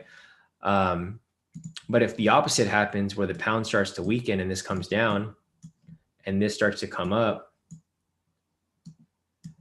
then you could probably see this coming down, right? So that's why I say that, your bias should never be stuck in one direction. If your bias changes, then that's when it means you should probably pull out of the trade, or maybe switch in the opposite direction because you already made profit off this trade if you took this buy. But we're still not sure what's going to happen next because both of these are now bullish. Like they're both pushing up. So with both of them pushing up, GJ is probably just going to go sideways. So I wouldn't really mess with it right now, Origin. I mean, if you're in the trade, I'm not sure if you're in a buy or a sell, but if you're in the trade, we still have a bullish bias because until we get a sell signal, then we'll change our bias. Because, obviously, for example, here we have a sell signal and then the bias changes, right? We have a rejection from this point, sell signal right here, pushes down to the next structure, right? Same situation over here. We have a rejection from this point, sell signal right here, breaking close path structure right here, and then it drops, right? But then as soon as it changes to a buy signal, what happens from this point? Bias changes, right? It goes from a sell to a buy. So same situation right here. We have a buy signal, so we're currently looking for a buy. But if it switches to a sell signal, then we start looking for a sell. So until then, that's pretty much all that we got for GJ. But I don't really see much movement happening for this pair, for a bit, because the problem with this is that it's just going like they're both bullish. So until one of them goes opposite, then we're probably not going to see very much movement, but we still have the bullish bias for now. So hopefully that helps, Origin. But other than that, I can probably check on this tomorrow if you want me to look at it for tomorrow's session. We'll see how it moves, but I think overall it still looks bullish to me. Origin said, you have one of the most full perspectives on YouTube. I enjoyed listening. Thanks for the perspective, counting on our range and just playing the range. Nice, Origin. No, definitely appreciate that. And I'm glad that I'm here to help you. So yeah, like I mentioned, since you're looking for range, I think the range is going to happen because they're both bullish right now. So with that said, I think this is probably going to keep just, going sideways for a bit until one of them goes one way or the other. Yeah, Origin said, I trade futures NASDAQ, but I want to get back into Forex for swings long term. Yeah, that's how I trade myself, Origin. I trade Forex on the 4 hour. So I just trade this for like longer trades for like a couple of days. And then for US 30, that's where I take the bigger moves. All right, perfect. So I'm back at US 30 right now. I just saw your question, or not your question. Neptune mentioned that we had a sell signal here. So we're now looking for a buy. So thanks for reminding me, Neptune. I'm ready to hop into a trade. I've been waiting for like this all morning. So let's see if we have this close out. We got about 5 seconds left on this candle. 3 seconds, 2 seconds, 1 second, no entry. So we're going to be waiting for this right here. If this ends up closing with a buy signal, then we'll be taking this for a buy scalp. So I'm going to be waiting for that right now, guys. Otherwise, I do see some questions here in the chat. So let me just check that real quick. Here we go. So I'll just be waiting for this real quick. We got about 2 minutes left on this candle, but I do see your question right there, Hamza. Hamza is asking for NZD CAD and GBP CAD. So I'll look at both of those for you. John, I still have your US oil on the list, so don't worry. I'm going to get to that next. But I'm going to add these for Hamza as well. So Hamza wants me to take a look at NZD CAD, and then after that, GBP CAD. All right, cool. So I'm going to be waiting for this entry right here. Just give me 2 minutes. And then once this is done, I'll take a look at US oil for you, John. All right. So let's see. Just waiting for this to close in the next 2 minutes. If it closes, we'll take this buy for a buy scalp. It's going to be pushing towards the all-time high, probably break this all-time high right here. So it's going to be fine if that happens, because this would be an area of liquidity, because that's where everyone has their, that's where everyone's looking for, right? Everyone's looking for price to break that area. So we'll be watching for this right here. We got about 1 minute and 30 seconds left. And then once that closes, we will, we'll see if we want to take this trade or not. All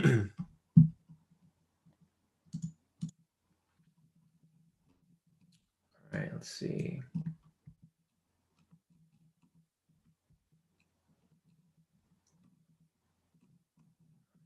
All right, we got about 1 minute left on this candle, guys. So in a minute, we will see where we're going to take this. All right, we got 1 minute left. So I'll just be waiting for this 1 second. Let me see. We got 1 minute left on this candle. Yeah, if this closes right here, it's going to hit another all-time high.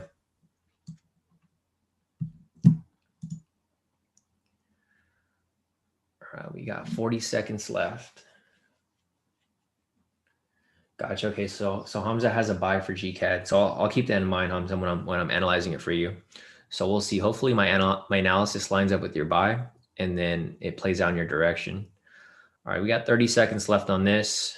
If it doesn't close, then I got another 30-second timer to go and analyze U.S. oil for John. So we got about 20 seconds left on this candle. I'll be counting down once we get to about 10 seconds. I'll have my finger on this buy button. So as soon as it closes, I can just hit buy and I can enter the trade. So we got 10 seconds left. 9, 8, 7, 6, 5, 4, 3, 2, 1. I'm in the trade. So if you guys want to enter this trade, you guys can. I'm currently in the trade right now. These are going to be the parameters right here. If you guys are looking to enter this scalp, let me check the price difference for FTMO and TradingView. So 33556 minus 33539. It's off by like 17 pips. I'll round that to 15. So these are the parameters here for TradingView. I'm just going to subtract this by 15. So 33575, and I'll just put them on here. I can do it by head, but I just want to put it on here for you guys so you guys can see. So that's going to be the TP if you guys are on FTMO. And then same here, 33500, subtract that by 15. So if you guys are on FTMO, the entry point is going to be, or we're already in the trade. So profit target is going to be 33,560 on FTMO for profit target. The stop loss on FTMO is going to be 33,485. If you guys are using a different broker, your pricing is going to be different. But this is going to be for FTMO right here. So let me just go ahead and set up my parameters real quick. 33485 TPs 33560. All right, so I got everything set up, and then I'll just let it do what it's supposed to do. So that's pretty much it for that right there. Steven, not sure if you hopped into this. I'm pretty sure you're still in this live session with me, right? So if you are, Steven, I just gave out the parameters right there. If you want to hop into this. So that's it for this right here. Let me just set the alerts real quick, that we don't have to watch it like this whole time. So this is Josh, 3-minute scalp.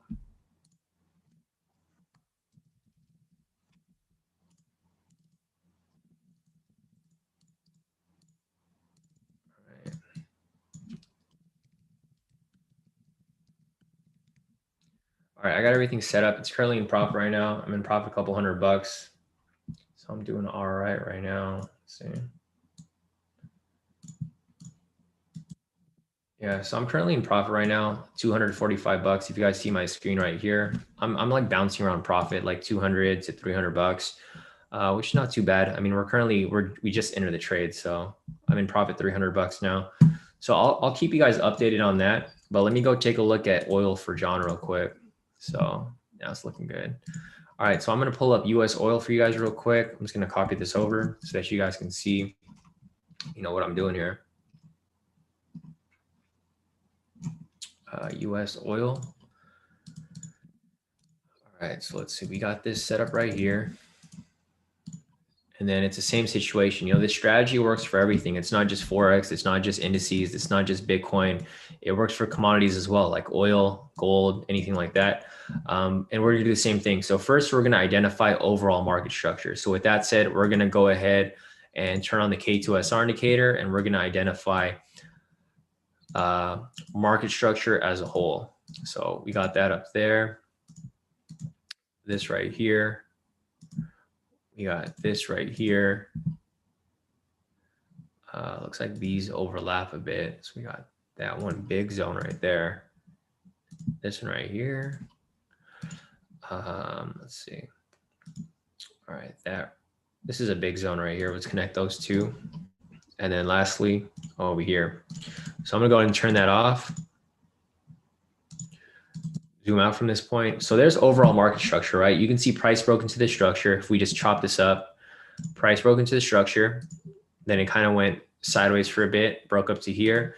And then you guys can see how easy it is to dissect this market, right? If you guys are able to identify these things, it makes a huge difference because you know what to focus on. Right here is consolidation, a big range right here between these two zones. Price broke back down right here. And then this is what's important. So like, as you guys can see here, if you guys are able to dissect the market and see where everything's moving, you guys will know exactly what to focus on and what not to focus on. So this happened like in February. So from February 5 up until February 12, it ranged within this area. Then this was a big range from February 12 all the way up until March 3rd. And then pretty much now price broke into this area. And now it's currently just ranging within this area right here. So this is all that's really important within this area. You know, if you wanted to clean it up a lot, you can even delete this zone right here and this zone right here, right? You can see that price has just been ranging between this area. So it's been ranging from March 18th up until today, which is April 5th. So basically almost a month now, it's been ranging within this area. So let me go ahead and just put that back on right there just for reference so that we know exactly what we're looking for, right? Because sometimes we'll get into a tight squeeze where the zones will get tighter and tighter. And with that said, we're done identifying market structure, right? So we identified overall market structure using the K2SR indicator. We identified current market structure by chopping it up. So currently, this is all that's really important, this area right here. Next up, we're going to turn on the momentum indicator to identify the direction of price, right? So for example, right here, we have a sell signal, right? So with the sell signal right there, what happens from this point? It's the same pattern that I keep mentioning to you guys. So if I just rewind this slightly, you guys can see that we had a rejection from up here. We had a sell signal. What happens from that point? It pushes down to the next structure down here, right? So if you just move forward, there you go. It's tested the structure, right? So with that said, we still have a bearish bias right here. So what we're looking for, this is going to be our bias. We're looking for sells. The next thing that we're looking for is if price ends up closing below here. So if price ends up closing below here, then we will have an available sell entry at that point, right? Right there. So that's going to be scenario number one. Scenario number one is that it just continues to drop further, and then you can take a sell down there. And then this is going to be where it's really important. This is going to be like a small little move, but the real big move is going to happen down here. When price ends up breaking below here, then you're going to have opportunity for a big sell. The reason for that is because once price breaks this area right here, this is going to be new market structure, right? Because if I turn this off, like I was mentioning earlier, this is current market structure, right? So if I just show you this right here, this is current market structure. So if price finally breaks below here, what's going to happen? It's probably going to dump, and then it's going to create new market structure down here, right? So that's one scenario. Scenario number two is price can bounce off this structure right here, and then it can swing up. So that's what I mean about, you know, the fourth step right here, trading scenarios. Don't just create one trading scenario. You got to create multiple trading scenarios to see what has a better chance of moving. So looking at this right here, what could also happen is price can reject off this point, kind of what happened right here, and then shoot up from here, right? So if that happens and price closes above here, then we're in a whole new ball game, right? Because if this happens, then price ends up breaking market structure in this direction, and then we can catch that as it shoots up this way. So that's pretty much my analysis for this, John. You know, it just really depends on what you know, how it plays out. So depending on whether it closes above here or whether it closes below here, like these are probably going to be the main areas to look out for. So if I just delete all these zones right here, that's what's important for you right there, right? You just want to make sure if price breaks above this market structure or below here, because this is going to be what's important, because price is just ranging within this area. Once price breaks above it or below it, that's going to be the main key for you to catch that bigger move. So that's pretty much it for US oil right there. Let me just go back to the daily entry, see if there's anything here. Nothing there. All right. So that's it with US oil. Let me check the list again. The next question is from Hamza. So Hamza wants me to take a look at NZD CAD and GBP CAD. Let's see. Steven said, so we're still not. I mean, we are, Steven. I was calling you like for the past, I was calling you out like the whole time I was analyzing that. We're currently in that buy right now. Steven, the one that I called out for you earlier. So we are in a scalp right now. I'm not sure if you missed it, but I was calling your name out like the last couple minutes ago, trying to let you know that the trade was active. So yeah, we're currently in that buy right now for US 30, but it's just bouncing around right now. It's just ranging. It's not really moving too much. It becomes a risky trade because we're at an all-time high, so that's why it's risky. But and we'll just keep watching it and see how it moves out from there. Let's see the other question over here. Let's see.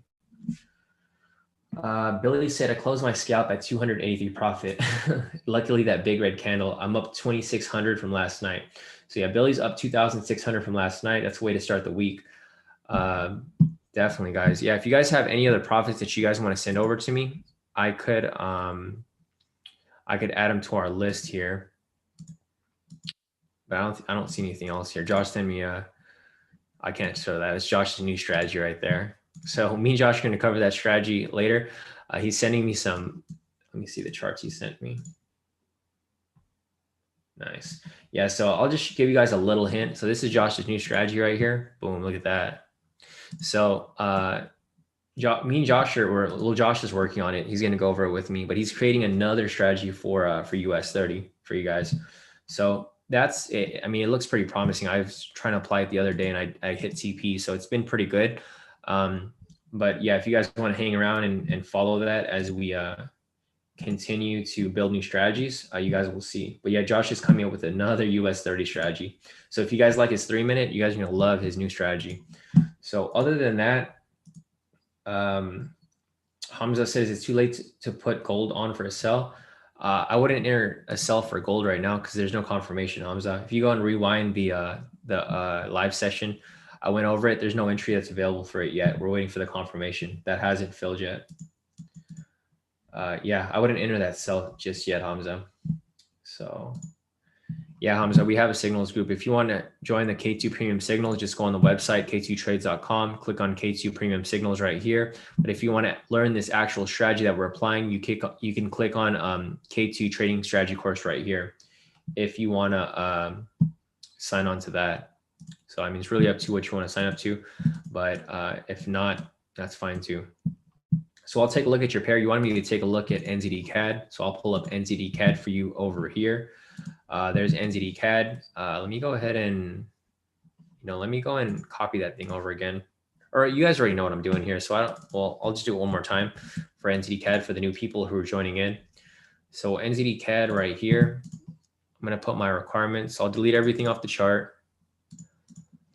Put the my checklist right here, basically. Zoom out from this point. First thing we're going to do is identify overall market structure using the K2SR indicator. So I'll turn that on first, K2SR right here. And then, let's see what's going on here. All right, so we just have a momentum signal in the other direction. But anyways, back to NZD CAD over here. I wonder why, I feel like this thing isn't moving, the percentages. Unless it just isn't moving that much. That might be the case. But anyways, whatever. Back to NZD CAD over here.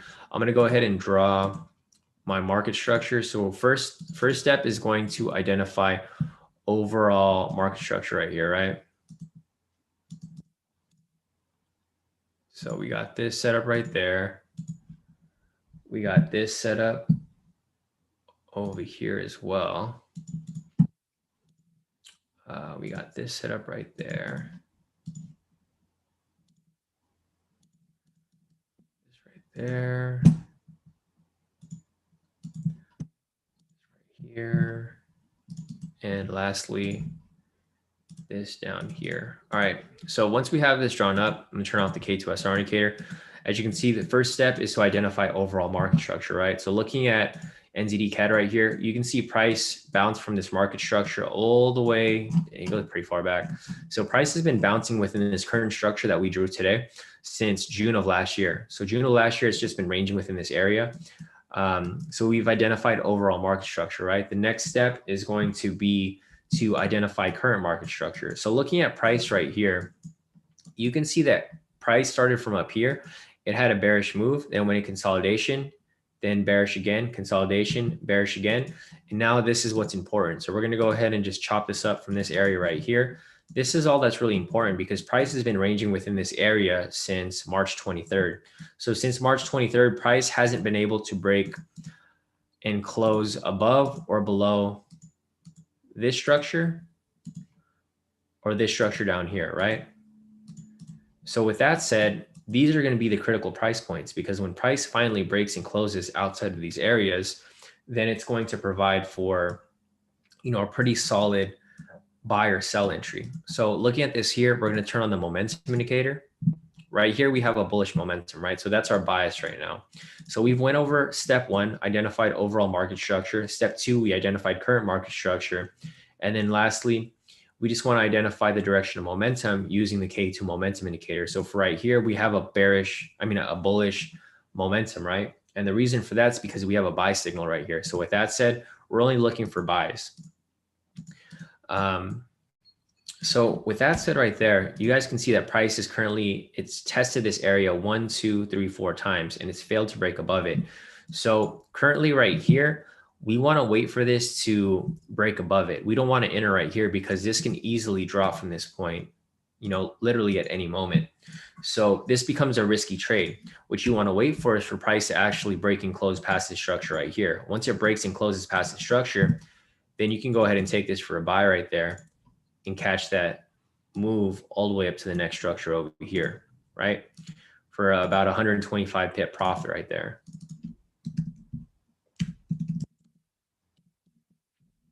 So that's all that we're looking for right here for NZD CAD. Vice versa, this doesn't necessarily need to happen, right? This is going to be our first bias. Our first bias is going to be a bullish bias. And the reason for that is because we have a buy signal right here. So with that buy signal, we're only looking for buys, but this doesn't necessarily need to stay that way. This can easily reject off this point right here and then come back down. If this ends up rejecting off this point for a sell, and then we end up getting a sell signal like this right here, look what happens when you got the sell. Same pattern, right? Rejection off this point, sell signal drops to this point right here, and then you can take that sell right there for a profit right there for about 53 pips, right? So it goes both ways. You have a rejection from this point, sell signal, it drops here for 50 pip profit. Rejection from this point, buy signal. If you take a buy from there, another profit right there for about 50 pips as well, right? So it can go both ways. Currently right now we have a bullish bias, but like I was mentioning, price is currently at a resistance that it hasn't broken since March 23rd when it broke into the zone. It attempted to break this zone back on March 29th. It failed to break it. So rejected off that point and then it just dumped, right? So that's one, that's one area right there. Another one time right here, it's been testing it 4 times, right? 1, 2, 3, 4. So with that said, price can do one of two things. It can either reject off this point or it can shoot back above here. So that's why looking at this right here, I wouldn't necessarily enter this trade just yet. I would wait for that confirmation. Once you get that confirmation above here, then I would take that buy. But until then, price can literally go either way. It can go up or it can go down. So that's my analysis for NZD CAD. The next question is going to be for GBP CAD. So same situation here. I'm not going to copy this over because it's the same thing. I'm just going to do it for you guys. So here's GBP CAD. Delete everything off the chart, zoom out. First step is going to identify overall market structure. So I'm going to turn on the K² SR indicator right there. We got another one right here.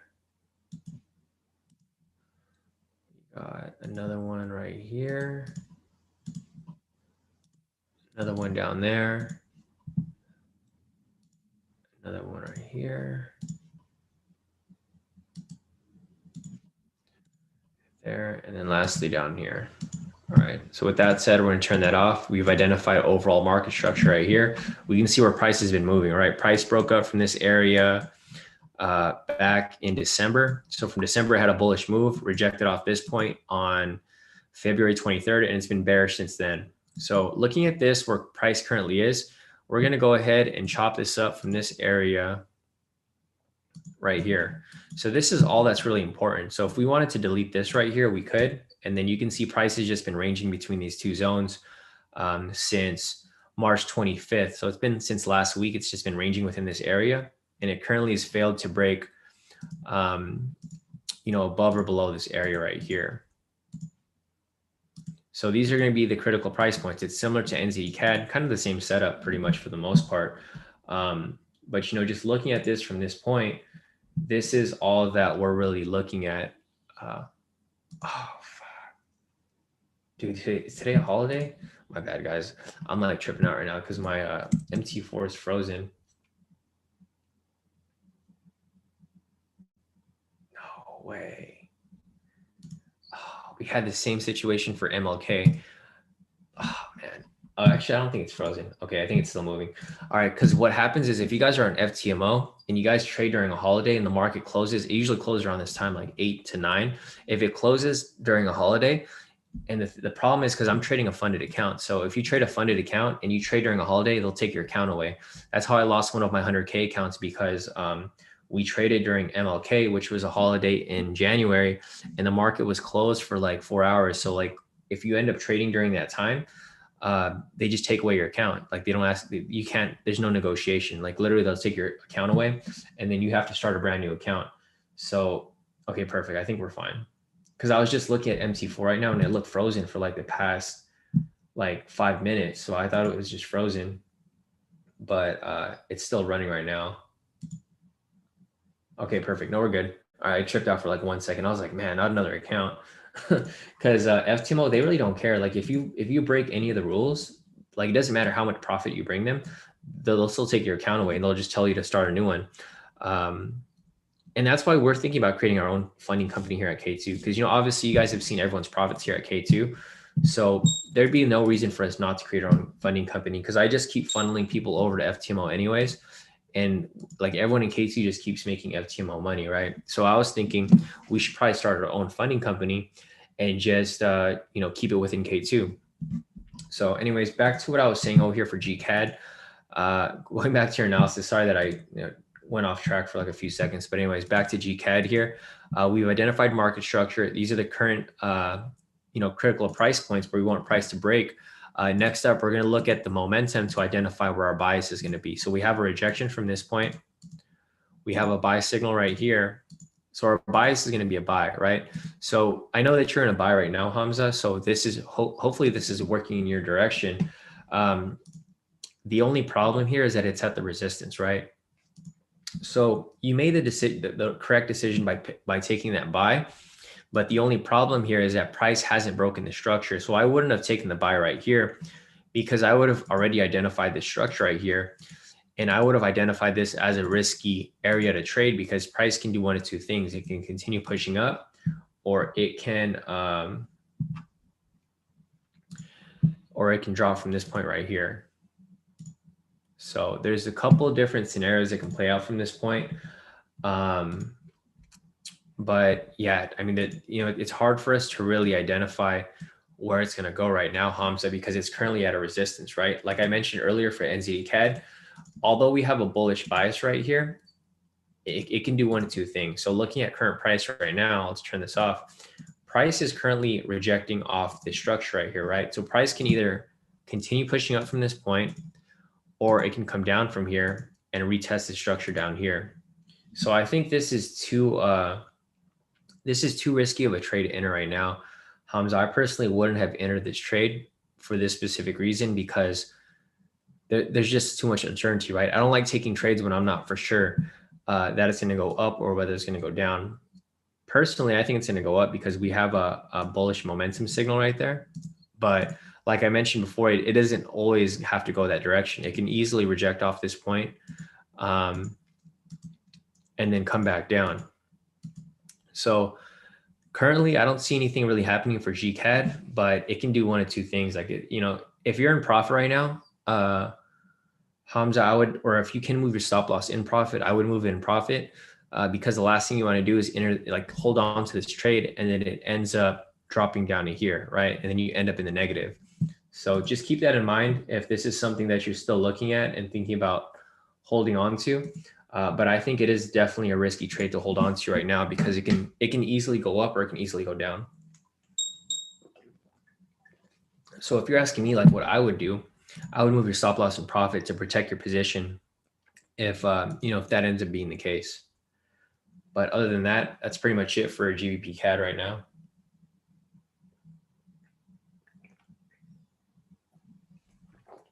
Oh, nice. Yeah, actually, great explanation, Shawn. Sending positive vibes from Singapore. Yeah, definitely, Yash. Glad I could help you out too. So hopefully this helps you out slightly, Hamza. I know this is probably not the answer that you wanted. You probably wanted like a for sure buy, but there's no for sure buy right here because price is currently at resistance. So it can easily reject off and come back down, or it can break through and continue pushing up. One thing to look at to confirm the strength of the pound is we'll pull up the BXY right here. You can see the pound is very strong, right? So that's beneficial for you because if the pound is strong, it's probably going to continue pushing up. But then we'll compare it to the CXY, which is a Canadian dollar index, and they're both bullish, right? So this doesn't look good for you right now because they're both bullish. With them both being bullish, what do you think is going to happen with GCAD? This is just going to go sideways. It's not going to have much movement. So you might be able to buy yourself some time, but it's not something that I would necessarily want to hold because this is just going to go sideways until one of these ends up going down or going up. You want the pound to continue going up and you want the Canadian dollar to go down because with this, then you could expect GCAD to push up further, right? But if it doesn't happen and this just ends up going both up, then, it's not going to be beneficial for you at all because it's just going to go sideways. And you're basically just holding on to it and hoping that it'll go in your direction, but you never know what's going to happen. So for GCAD right now, I don't personally have a preference for it. I have a bullish bias, but looking at the strength of both currencies right now, sorry guys, looking at the both currencies right now, they just look like they're both, they're both going up. So with that said, it's just going to go sideways and it's just going to range for quite some time until one of them goes one way or the other. So good luck to your trade, Hamza. But I'm not really sure what's going to happen with this until we have that confirmation. We want price to break above here or below here for me to take that trade. But until then, I wouldn't mess with it. All right, so back to what I was saying earlier. Yeah, we're still currently in that US 30 scalp. Yeah, there was an official one called Steven. I was like calling you out in the live session like a bunch of times. I was saying, Steven, are you gonna take this trade or not? And I actually, if you want to go and rewind it, Steven, I put the parameters out there for you so you can take the trade. So it's currently still running right now. This is the trade that we took earlier, that scalp. It's a risky trade because this is the all-time high right here. So, obviously it's going to be a risky trade, right? It's all-time high. But it doesn't necessarily mean that price can't and won't break above it. It could easily break above it. There's actually another scalp right here if you guys want to take this one. So there's double scalps right here. I'm not going to take the second one because I'm currently in the first one already. So there's another scalp that's available right here actually, if you guys wanted to take it. And it pretty much lines up with the other one that we had earlier. So if you guys want to take it, there's two scalps currently running for US 30. Our first one looks like it's pushing up pretty nice. Oh, I hit TP already. Nice. Oh, that was a good one.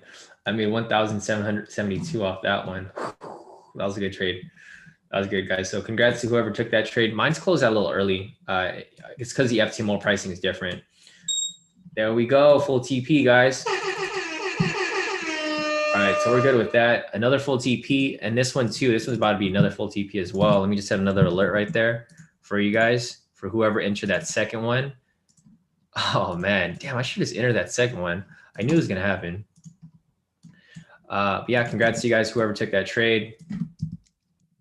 Josh, 3-minute scalp, full TP. All right, guys. So let me go ahead and give you guys an update. So I'll show you guys my profit real quick. So for that one trade, you can see that, let me see if I could pull up my MT4 real quick.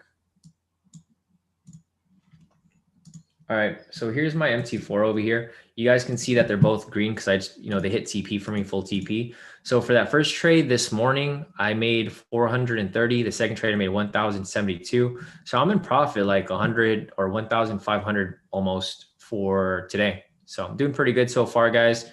These are both from today. You can see the date, 405. So today's the 5th. They're both the trades that I took with you guys right now, or today, I guess. So congrats to everybody who took that trade. Nice profit for everyone. Yeah, I mean, it looks good, guys. So let me just give an update over here for you guys in the premium. All right, so I'm just gonna give you guys an update over here. Damn, Camo's up 400 bucks. Salim, nice work, bro. Salim's up 1,000, man. So you guys can see here, everyone's killing it, guys. Like, if you guys are in K2 and not profiting, it makes no sense. Like, literally, there should be no reason for you not to be profiting here. Even if you're not in K2 and you're just copying my trades on this live session, there's really no reason for you not to be profitable because every trade I call hits TP. So congrats to everybody, you know. Good job to everybody. Great work. There was another TP for you guys right there. Nice. Jasmine just sent some profits too. So if you guys have profits, send over your profits. I will show everybody here on the live session. You know, it was like I was said before, guys, like even if I'm not profiting, as long as you guys are profiting, that's all that matters. You know, if someone else wins, we're all celebrating for everybody. We're all a team here. There's no competition here between us, right? We're all working together to be profitable. So if you guys want to be profitable consistently, Dennis said, more money, more money, more money. He sent that GIF out. So Jasmine just sent her profits right now. She said, "LOL, got greedy with EU." So Jasmine made about 100 bucks today. She got a little greedy with EU right there, but she made profit for EU on that first one, 56 bucks. She made a couple more profits right here off US 30, and she also took SPX. So nice work, Jasmine. Congrats to you. CT over here. Wow, look at CT. This dude locked in 4,000. So there should be no reason for you guys not to be profitable here at K2, right? Literally everyone's having profits today. Like Patricia over here. Damn, Patricia made 2,139 this morning. She traded gold, she traded US 30. Congrats, Patricia. Congrats to everybody, man. Everyone's doing so well here at K2. You know, it's unbelievable. So like people don't believe that we're doing this well until they actually join K2 and they're like, damn, they actually do that well. So great work to everybody here. We got the second scalp going to full TP as well as we speak. If that hits, I'll give you guys another update. So it looks like everyone's in this trade right now. Billy just sent me his profits too.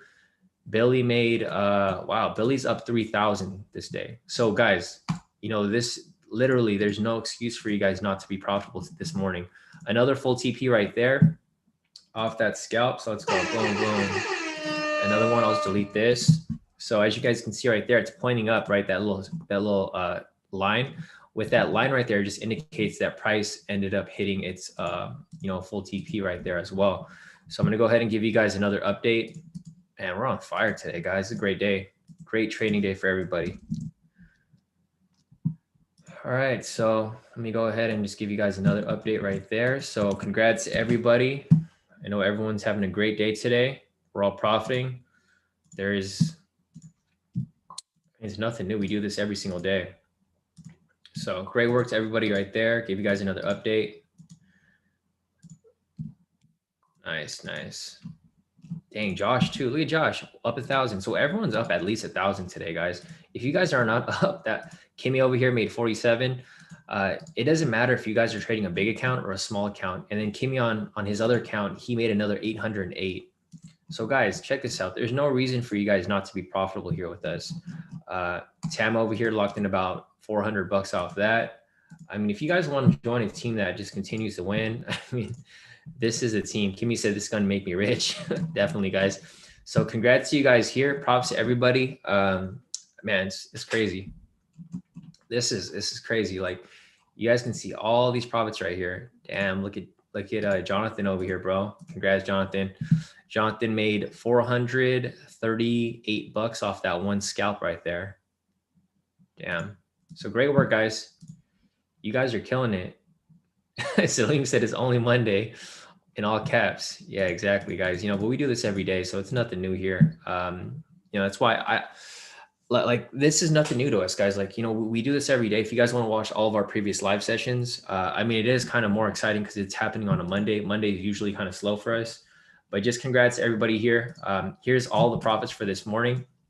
So Jonathan made 438. Tam made about 500 right there. You add those up. Kimmy made 808 on his bigger account. His small account, he made 47 or 50 bucks right there. Josh made 1,093 for today. Billy over here made 2,946 for the day. Patricia made 2,139 for the day. CT made 3,987 for the day. Jasmine made $100 for the day. Celine made 971 for the day. Camo made 102 for the day. Jason made about 2,000 for the day. Edward made 1,104 for the day. Sisuk made 720 on his small account. On his bigger account, he made 3,182 for the day. Marcus made 152 for the day. Sisuk on his other account made 2,479. Billy on his other account as well, 2,277. So congrats to everybody. You guys can see the timestamp right here. It says today, right? So all these profits are from today. You know, this is literally just this morning. If you guys were sitting in on this live session and took all the trades I told you guys to take, I mean, you guys should be swimming in profit right now. Marcus over here as well. Nice. Marcus said, I'm still in my 2 hours trade. So Marcus over here locked in another $200 for the day. So nice work, Marcus. You're doing great, man. Everyone's doing great here. I'm happy to see everyone profiting. You know, we're going to keep continuing what we're doing here every single day. So great work, everybody. Let me see if there's anything else here as we continue on. Steven, the TP for that already. So if you're still in the trade, I recommend you exit right now. It's currently at full TP anyways. So if you're still in the trade, Steven, you can exit it right now. Just close it out manually. And then we'll wait for the next one. So great work amongst everybody today. Man, this is great. I mean, I made some profit too. So like, should I show off my profit too? No, I already showed you guys. I didn't make that much today. I made decent amount. So let me just, let me screenshot my goodies over here, send them over to you guys.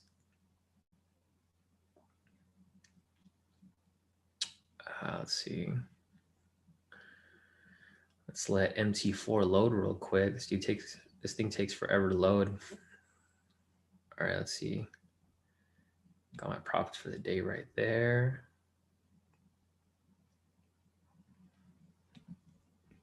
All right, so I got 2 accounts too for FTMO, so I'll show you guys my profits here as well.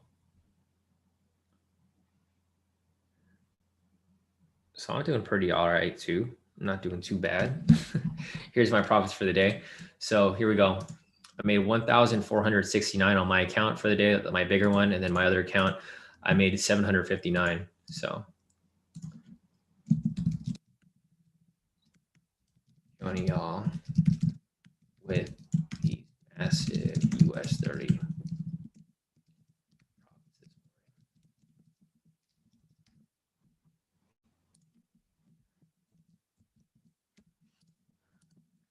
All right, there we go.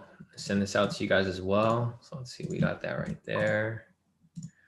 Man, I can't be the only one not showing my profits, right? So like, this is just, you know, full transparency, guys. When I call these trades, I'm taking them myself. I'm not just calling trades and letting you guys take the bullet, right?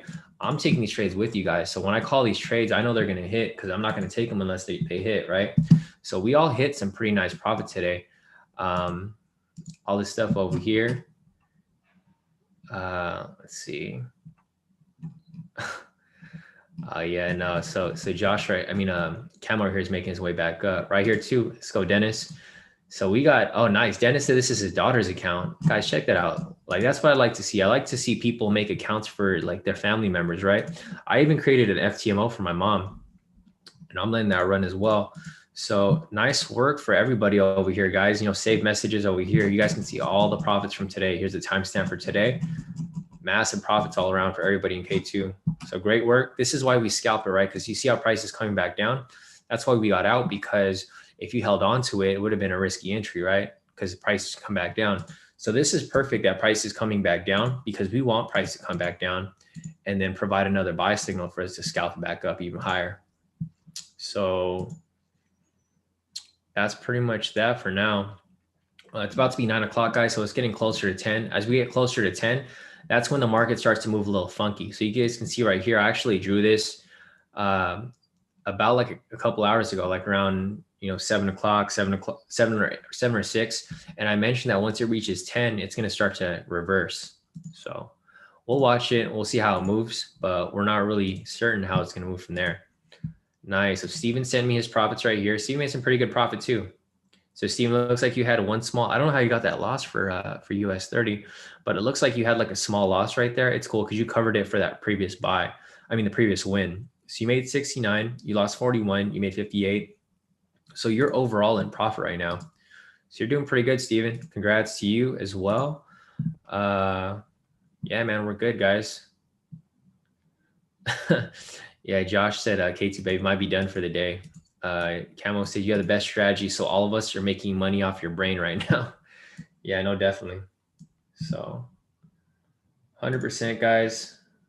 Marcus said, did you check that 2-hour trade I sent you, Shawn? I sent a pic. So let me check real quick. What you sent over to me, Marcus. Let's see. Marcus over here. Oh yeah, here you go, Marcus. So yeah. Looks like you were trying to, you're trying to reach that. Yeah, no, that looks solid, Marcus. Which one was it? Was it this one? Honestly, but I don't, oh, this is the one you're talking about. Yeah, what was the price point? What's your TP for that, Marcus, for your US 30? Because I see it right here, but I don't see the price point. So I don't know exactly where the TP's at. But yeah, it does look like it's going to play out because if it keeps pushing up higher and higher, then, odds are you're going to hit your TP off that. So yours looks good. Hey, Gallo, how's it going, bro? Morning. Yeah, all right. So it looks like everyone's doing pretty good so far today. Even myself, right? So I'm doing good. And you guys can see whenever it has this green stripe here, because people always ask me, what does the green line mean? The green line, like the green color, means that you let it run to full TP. Like I didn't exit early. And that's what I'm going to be doing from now on, guys. I don't think I'm going to be touching it, especially for these scalps, because I exit too early sometimes. And I close out with like less profit than I should have. Like I'll close out halfway through. And I'm like, man, I just threw away like another $1,000, right? So for me personally, I'm probably just going to let them run. And that's what this green color means here. Because some people are asking me, what happens when it's a green color? What happens when it's a red color? When it's a red color, that means that it sometimes hits stop loss, but a lot of people move their stop loss in profit. So that's why that happens sometimes. Steven's asking, do you think there'll be any more scalps today? Possibly, possibly not. We don't know yet, Steven. We'll have to wait and see how this how this market is going to run for the next hour or so. If we don't see any entries in the next 30 minutes or so, we'll probably call it a day. It looks like everyone's calling it a day anyways. Yeah, Josh said K2 same. I close out early. Yeah, same here, bro. Like I think we should just let the trades run, Josh, because we know that the strategy works. So there's no reason for us to close out early, especially if the market's actually moving. So great day so far. Let me see if there's anything else for me to look at here. I don't think there's anything here for US 30. If you guys have any other questions for Forex pairs, go ahead and put them in the chat. Let's see, I answered all the questions already, so I think we're good for right now. Let's see, Marcus, let's see, your TP's at, I'm just going to mark up Marcus's TP over here. So Marcus is at 33608. Oh gosh, all right. Oh, so you're almost there, Marcus. Your 2-hour trade's about to hit, looks like, or I mean, it's on its way there. So looks good for the most part right here. But yeah, other than that, I don't really see much else to really focus on at this point. Let me see if there's anything else right here. CT sending his chart. Let's see. Oh yeah, so CT has a lot of volume that's like marked up right there with the zones. So looking at CT's chart right here, it looks like there's a lot of volume in that area. So we'll see. We'll see what happens with that. Okay, got it, Marcus. Thanks, bro. Got your number right there. All right. So I got it marked up right here. And then we will take a look at that. Yeah, CT, I'll take a look at that later. I think it's too early really to really gauge that because it's currently at an all-time high. So with it at the all-time high, it becomes risky, right? Because we're just not really sure where it's going to move from. So I'll probably hold off on this. I'm probably not going to call anything else just yet. But we'll be looking for some possible scalps here before we call it a day. So other than that, let's see. Steven said, might see a buy on NZD CAD once it breaks its structure. So yeah, I was identifying that earlier. Let me go back to NZD CAD. We were looking at that earlier. Yeah, so if it ends up breaking above there, then we'll have an entry. If not, then we're just gonna hold off till then. Steven's asking, are we expecting US 30 to drop now? Not exactly, Steven. It doesn't have to drop yet. It can continue pushing up even higher. We'll just have to wait and see what happens from that point. Other than that, I don't really see anything else here for us to really, necessarily focus on. Let's see. All right, cool. So I think that's it for right now. Let me just check these charts real quick. Yeah, NZD CAD looks like, Steven, it looks like if it does break above the structure right here, then we can have that buy. So I'll be looking at that. We have an hour left on this candle. Let's see, we got about an hour and 6 minutes. So it's a lot of time for it to push up from here. So we'll be looking out for that. Otherwise, we will be looking for some more scalps here. If we can see anything, I want a sell signal. Like I want a sell signal to come down so that we can get a buy signal and catch it right back up, right? That's all that I'm really looking for here. But yeah, if you guys took any of Josh's scalps this morning, looks like they all hit TP. So like looking at this right here, well, let's go down the requirements, right? K2 momentum signal right here. We have a buy signal. It's above the pivots, right? That's 2B. With that said, if you took that trade, full TP right there, right? Boom, full TP. Again, right here, same situation. Buy signal right there, above the pivots. Boom, full TP right there, right? This sell, we're not taking it because it doesn't fit. So we have a momentum signal here, but it doesn't fit the other requirements. So with that said, no entry there. Again, with this buy signal right here, there's a buy signal. It's above the pivots. Another full TP right there. Damn, Josh, I'm looking at this right now, bro. We could have taken all of these to like 500 pips instead of the 25. But, we don't get greedy here, guys. We just look for more entries. So like right there, full TP. And then again, right here, another full TP as well. So nice work to everybody here. Congrats to everybody who locked in any of these trades. Everything from this morning, there's 5 back-to-back wins right here. So if you guys look at everyone's profits here, there's some people here who took more trades, like Dennis over here. He took 1, 2, 3, 4, 5. Oh, he took all of them. So Dennis took all of these 5 trades right here. So the same ones that I just marked up right here. Look at Dennis's trades. He has 5 buys, right? 1, 2, 3, 4, 5. So we took all of these buy scalps right here, and he hit full TP on all of them. So that's what I was telling you guys. If you guys learn this strategy, you guys can do it yourself, and you guys can apply as many entries as you guys want. You guys don't have to wait for me to call trades. Same with Marcus over here. He took a bunch of trades himself. Same with Kimmy over here. Kimmy, he took 1, 2, 3, 4, 5. Oh, so Kimmy did the same thing. Kimmy took all 5 of these buy entries right here. And Kimmy locked in some massive profit, 808. And then also right here, same with Josh. He took all 5 trades, right? 1, 2, 3, 4, 5. He took all 5 US 30 buys right here. And that's how he racked up all those profits. So what I'm saying, guys, if you guys want to learn the strategy, you guys can, because everyone here is doing it themselves. Like I didn't call any of these trades here. Look at Billy. He took all these right here as well.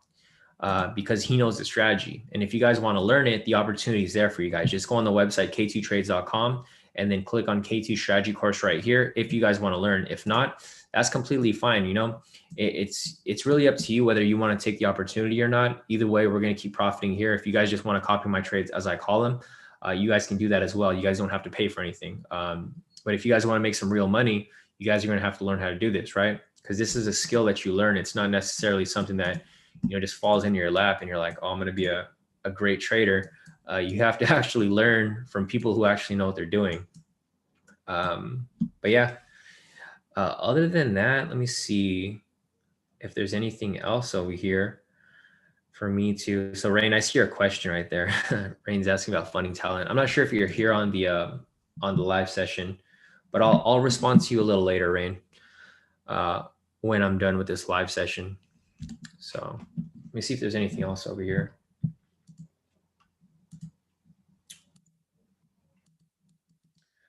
Yash is asking, actually, Shawn, the TP stop loss levels for the scalp show on YouTube, does it get in the premium channel group in time? No, it doesn't. That's why you have to learn the strategy, Yash. It doesn't get there in time because, as you can see, like, this trade over here, this trade moved like way too fast, right? This one that hit TP. By the time I type up the parameters for you, we're already out of the trade. Like this trade only lasted like maybe, less than 6 minutes, maybe about 3 minutes max. So there's not enough time for me to go and give you guys the parameters for these scalps. If you guys want to scalp, you guys have to learn the actual strategy because the trade just moves way too fast. By the time I call the trade, we're already out in profit, right? That's why I don't necessarily call these scalps. If you guys want to copy the scalps live, then that's why we have the premium Zoom channel. The premium Zoom channel, you get all my scalps real time. If you guys are on the YouTube, you guys will understand that there's a little delay, right? Sometimes I'll call a trade, but you'll look at your charts and it's already past it because there's like a 5 to 10 second delay. So, time is money. If you guys want to be real time, you guys will need to be in the premium group. But yeah, Yash, going back to your question, it'd be better for them to just for anyone to actually just learn the strategy because it moves too fast. It's not like I can't call the trades quick enough before they end up hitting TP. So scalps for sure, you have to know the strategy. You can't copy these as signals because they just move way too fast. Let's see. King Kong said, "Would you recommend trading US 30 on CoinEx? I don't have much of a bigger account for a start." Yeah, King Kong, definitely. A lot of people in K2, if you have a smaller account, you can trade on CoinEx. Like I think people here who are trading a smaller amount, let's see. So probably like Dennis's account here, he's probably trading on CoinEx. I don't know if he's trading on CoinEx, but I'm assuming he is if the profits are a little smaller. So yeah, if you want to trade with a smaller account, you could use CoinEx, King Kong. I know other people in the group do use it, but I personally haven't used it myself, so I can't give you my recommendation, but I know other people in the group do use it. So it's reliable and does work if you're trading with a smaller account. Because I know you need at least 1,000 for Hugo's way, but for CoinEx, you can do it for like, I think 500 or even less than that. All right, so let's see. Anything else here? Yeah, definitely, Ash. Yeah, like I would love to call these scalps for you guys, but there's just no time, right? I don't want to call the trade and then by the time someone enters it, we're already out in profit, and then they end up going to the negative. Because I've seen that before, where people are just like they try to enter a trade like an hour later, and that it just doesn't work because we end up hitting TP at that point. Let's see if there's anything else over here real quick before we continue. So if you guys have any other questions, feel free to put them in the chat and then I can take a look at anything for you. Looks like we're probably almost done with this session today because we've already taken enough trades and it looks like the market is starting to taper off a bit. The reason for that is that we're getting close to lunchtime on the Eastern side where the market starts to move kind of funky. So looking over here, I already drew this up for you guys earlier. I mentioned that price generally, once it reaches 10 o'clock, it starts to reverse down a little bit. And then at that point, it can either shoot back up or continue dropping down. So two different scenarios that can play out at this point, but there's really no guarantee, which area it's going to move to or from. So other than that, I think that's it for right now. So let me check the chat real quick, see if there's anything else. Let's see. Sharul said, letting it run is incredibly stress-free for me. I hate looking at the market because most of the time it'll trick you into something that isn't going to happen. I agree with you 100%, Sharul. And that's why, if you have a strategy that you're confident with and that you trust, you can easily just set and forget it. You don't have to go and, adjust the trades every so often. Yik is asking, who do you recommend using for an account of 5,000? So, it depends on what you're trading. Yeah. Like if you want to trade US 30, and if you're located in the US, then your options are limited. You can only use something like Hugo's Way. If you want to just trade, there's a ton of different brokers that you can use. Yeah. So if you're using just FOREX only, here, let's put them here. US, or actually, let's, yeah, where are you located? Are you located in the US or are you located outside the US? Because your options are vastly different depending on where you're located. If you're located in the US, your options are limited because it doesn't necessarily there's a lot more regulation in the US. So that's why our options are really limited. But if you're located outside the US, you have like way more options.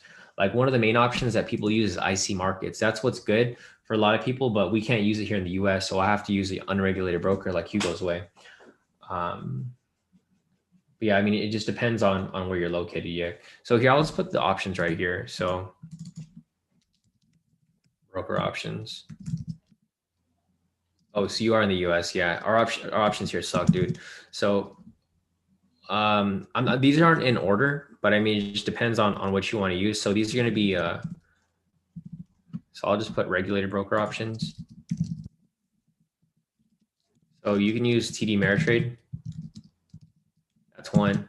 These are like what I do recommend. I recommend regulated brokers, but if you don't want to use a regulated broker, you can use something else. So TD Ameritrade, forex.com. This is forex only, US clients. This is all assets. Third is gonna be TradeStation.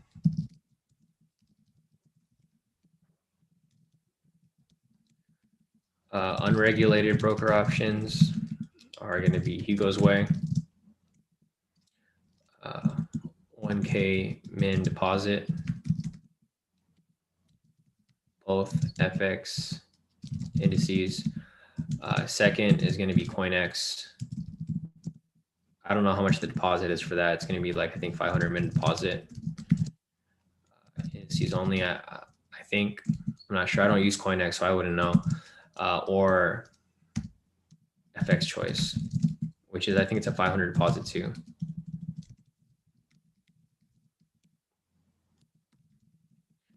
All right, so those are your options right there, Yik. I mean, it just depends on what you're looking for. If you want to trade on TD Ameritrade, you can, but this is a regulated broker, so you have to get approved for the account, and this is going to be most complicated.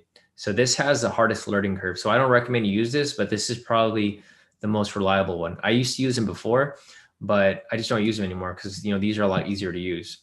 So this I've used TD Ameritrade for like 8 years, and they're good. But they kind of changed a little bit once they started offering free trading. Like commission-free trading kind of screwed everything up for them.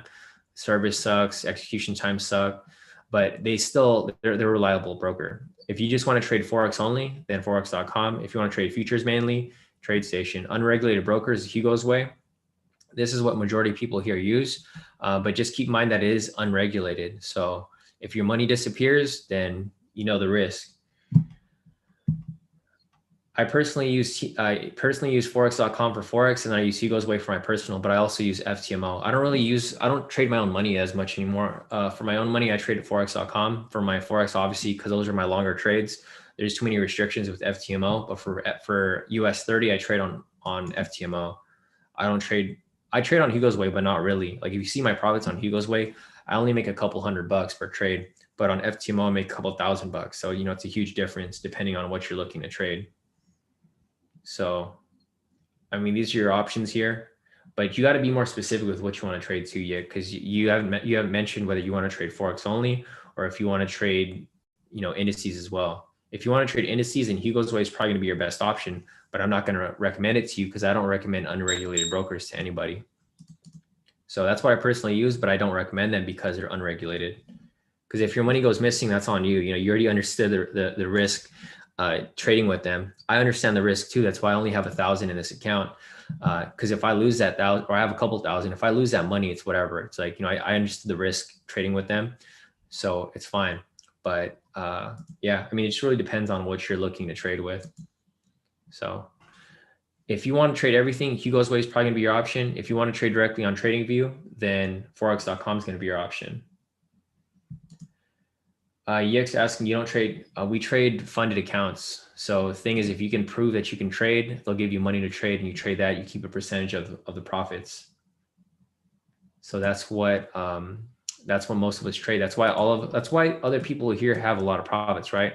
If you look at everyone's profits here, you can tell who's trading a funded account and who's trading their personal account, right? Like Dennis over here, he's trading his personal account because it doesn't have a cash after US 30. So this is probably Hugo's Way. He makes like a couple $100 off here, right? A week. Marcus over here, he's trading on FTMO, but it's a cash. He's just trading on a smaller FTMO account. If you look at Tam over here, she's trading her personal, right? She makes a couple $100, but you compare it to someone else who's trading like Kimmy over here. See how it's cash? He makes a lot more profit because we're trading funded accounts here. Same with Josh, cash, right? He's making thousands. So it just really depends on either of these here, right? So like Billy over here, cash, he's making 2,000 because he's trading FTMO. The capital is a lot higher. King Kong's asking, why are profits different on Hugo's Way and FTMO? I thought they both trade the same indices. Pricing is different on each broker, King Kong. So it depends on what broker you trade. I mean, you can look at any broker. You can look at TradingView. Like even if you look here on TradingView, right? This is currency.com. Pricing is totally different from if you're looking on Owanda, right? There's different brokers here. If you look at any of these brokers, Global Prime, they're all going to be different, right? So for example, it's 33,573 right there, right? If we go to Owanda, pricing is way off. It's off by like $100, right? So each broker is different. I mean, I don't know if you guys understood that, but every broker is different. Like this is 33,568. And if you go over to capital.com, see how pricing is off by like $20? Pricing is like way off. So it just depends on what you're trading on. And that's why you have to trade the difference. But yeah, I mean, that's pretty much the difference between these. Other than that, let's see. Steven's asking, where does FTMO get the money to give so many funding accounts? There's not that many funded people, Steven. Like there's not like a million funded people out there, right? There's X amount of funded people, but they get money like every other company. They have investors. So yeah. And what CT mentioned, they all move the same. Like they do move the same. The only difference is that pricing is a little different. That's why sometimes profits will vary from broker to broker. But then on top of that as well, lot sizes are different from Hugo's Way to FTMO. They're not always going to be the same. Like you're not trading the same amount on your Hugo's Way that you would trade on your FTMO because you have more money on the FTMO account. Let's see if there's anything else here real quick before I continue.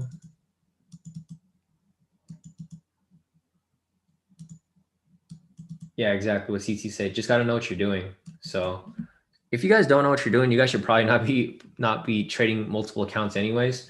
You should just be focused on one because one mistake can blow your entire account up or blow all your accounts up if you end up putting in the wrong TP stop loss. Like for example, when I call out the trades here, the parameters are different. So if you look at my signals here, I give two different parameters, right? I give a parameter for, let me see. So I give my daily US 30 entry right here, and then I give FTMO parameters because pricing is totally different. So if you guys don't use the different numbers, or if you use the wrong numbers, that can be the difference between winning a trade and losing a trade. Just to keep that in mind.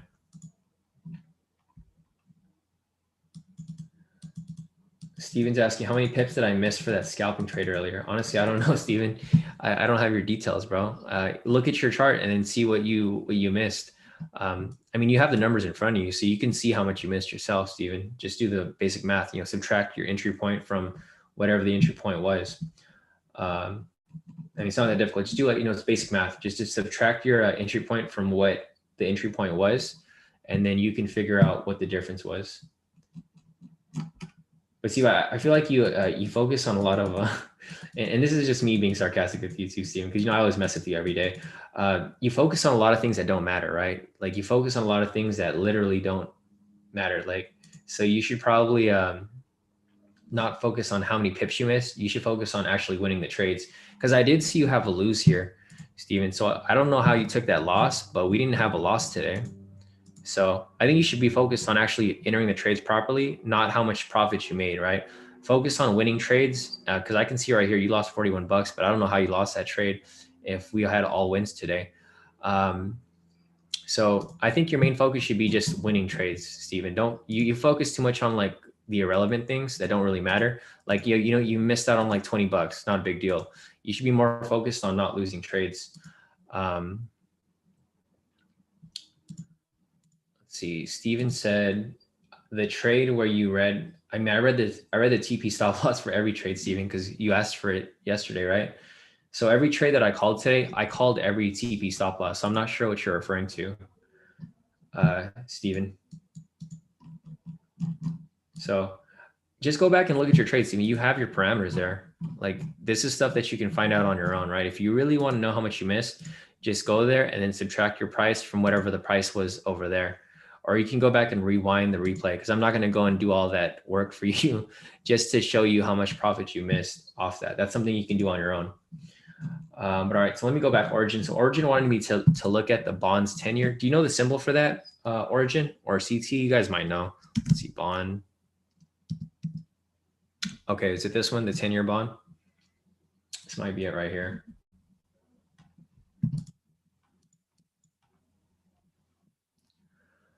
King Kong is asking, would scalping using MT4 be a good option? Yeah, that's what we all use, King Kong. There isn't much, like we can't really, we can't trade on TradingView since, you know, we're trading off FTMO. So that's how everyone's trading. That's why everyone has MT4. I'm not sure if you're familiar with these profits here, but this is an MT4, right? Everyone's executing MT4. Like, see these screens here? Everyone here is literally trading off MT4. So I'm not sure if you noticed that, but everyone here is using FT4. So yeah, it is a good option because that's what we use. But anyways, going back to the bonds, let me go back to that 10-year bond yield for Origin real quick. Let me just scroll back from here. I'm gonna use the same analysis that I've been using for everything else. Let's identify market structure. And I'll do this really quick. Oh, ZN. Okay, so let me go to ZN real quick. 10-year note.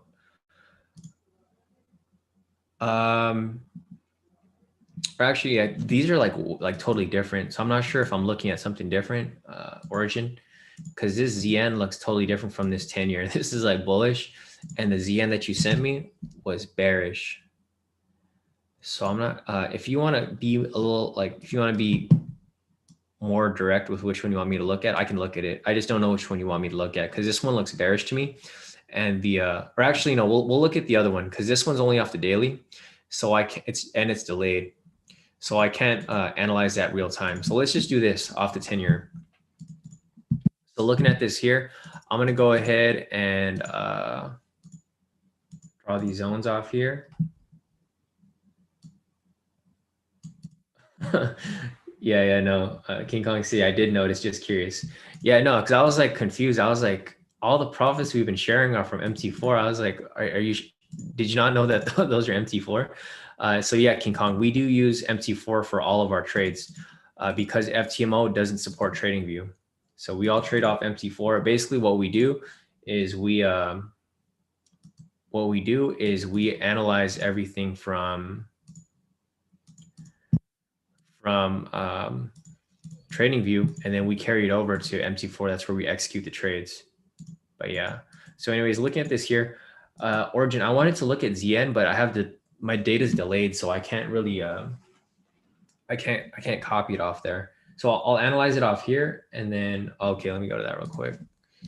ZN. So you said one is yield, the other one's bond price. Oh, the futures. Okay.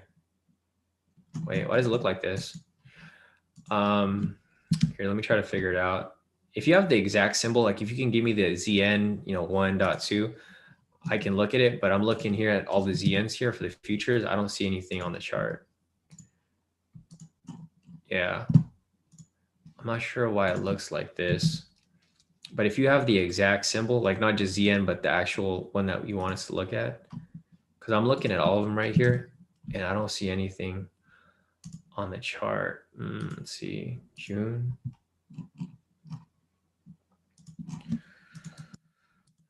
Yeah, I don't see anything here at all.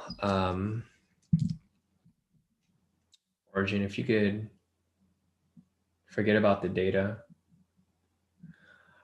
All right, let's just go back to the same bond thing that I was looking at earlier. So here we are at the 10-year bond. Anyway, so I drew market structure right here. And then, first things first, we identify overall structure. You can see right here, price was bullish, consolidation, bullish, consolidation, bullish, consolidation. And then looking at this right here, we'll just chop this up from what's important. So what's important is going to be this area right here. Actually, it's going to be this area over here.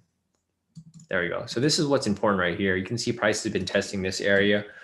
I'll turn on the momentum indicator right here. We have a bullish momentum, right? So we have a rejection from this point down here. Bullish right here. If you took this trade right here, this would have hit full TP off that point. Right there, if you're writing it to the next zone right there, right?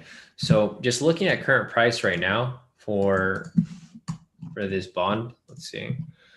So looking at current price right here, we have a bullish bias right here, but price is rejecting off this structure. So what could happen? Oh, our bias is probably going to be for a bullish move above here. If it closes above here, that's where I would take the buy. But if it doesn't end up closing above here, then price can reject off this point right here. There's two different scenarios. Scenario number one is going to be that buy. Scenario number two is going to be this rejection off this point with the sell. And if we have a sell signal here, we can possibly catch this as it as it drops from here. But like I mentioned, we have no confirmation whether it's going to come down or whether it's going to come up.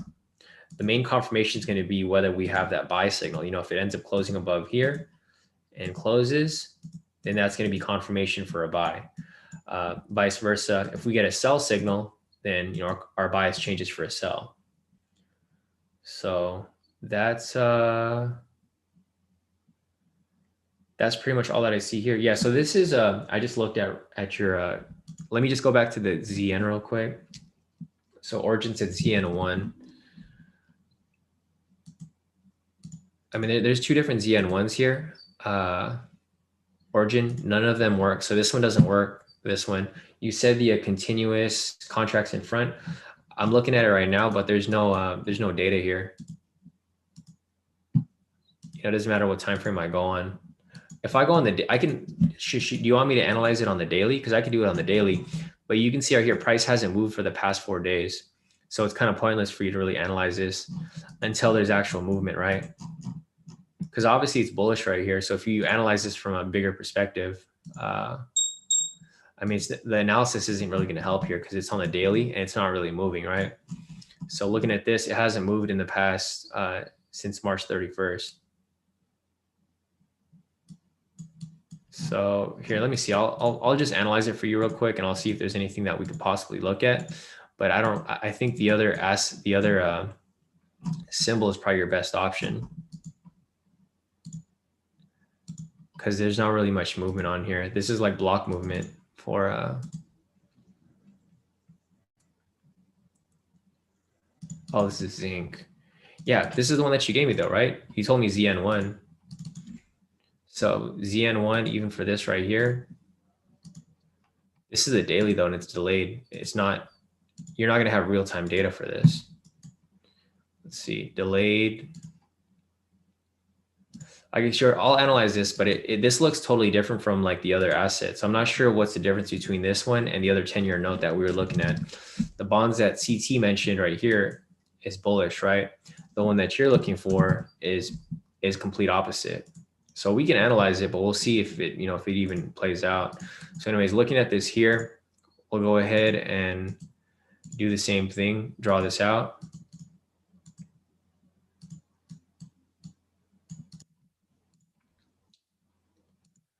So it's pretty much the same analysis, just the opposite way. I'm not sure why are they completely opposite though. This thing is like, because the one that you want to see here is bearish, and the one that CT is mentioning is bullish, and CT trades futures, so he would know as well what the what the comparison would be. But I'll just analyze it for you anyways, just to show you both areas here. So looking at this here, here is the overall market structure. You can see price started from up here, it came down, consolidation came down, consolidation came down, consolidation, and it's just it's making its way down from here. So looking at this point over here, basically we'll just cut this off from this point right over here. So this is what's important, just this area right here. So looking at this here, we can turn on the momentum signal, and right here we have a bullish bias, right? So we have a rejection from this point. This candle closes in the next hour and 48 minutes. So if this ends up closing right here, then you could possibly take this for a buy and then ride it up from this point up to this next structure over there for about, I guess, 30 points, because this is the future, right? So if this is the future, that's going to be about 30 points, which is going to be equivalent to like 300 pips. So with that said, you can take a long position right there and then possibly ride it up. But we don't know if this is going to close yet, because we have about, we still have an hour and 47 minutes left. So this doesn't necessarily need to close. If this doesn't end up closing right here and it ends up coming back down, then instead of taking that buy, you can take that sell instead right here. So, I mean, the main key right here for you to look for. Origin is going to be, you know, whether price breaks below here or breaks above here, because price is just ranging within this area right here. You can see price broke into this structure on March 11th. Today is March 5th. I mean, today's April 5th. So it's almost a full month now that price has just been ranging within this area right over here, right? So the most important thing is whether price breaks and closes above or breaks and closes below. So until that happens, then there's just not going to be anything for us to necessarily look for, right? So I personally would wait for it to come down here. I know we have a buy signal that's pending right there, but I would personally want to wait for it to, you know, close below here. But yeah, that's pretty much my analysis for yours for ZN. And then looking over at the other one, you know, I'm not sure which one's proper, which one isn't. This one looks bullish, so this is completely off, or it's completely different, but it's kind of similar, right? So like, for example, here, I was waiting for this bearish move right here. And same with ZN over here, same situation. I want that bearish move right there as well. So hopefully it lines up with you. I'm not sure where you're trading it, but yeah, I mean, we'll have to wait and see where it plays out. But yeah, if you want to look out for these specific price points, Origin, this above point would be 32. Honestly, I don't even know how these pricing works, because it's like, it's an apostrophe. It's like, I just tell you 132 apostrophe, and then down below here, 130 apostrophe, I guess. So yeah, hopefully that helps. You know, sorry I couldn't be more detailed, but I wasn't sure which one was the proper asset. But yeah, so that's pretty much it for that right there. Oh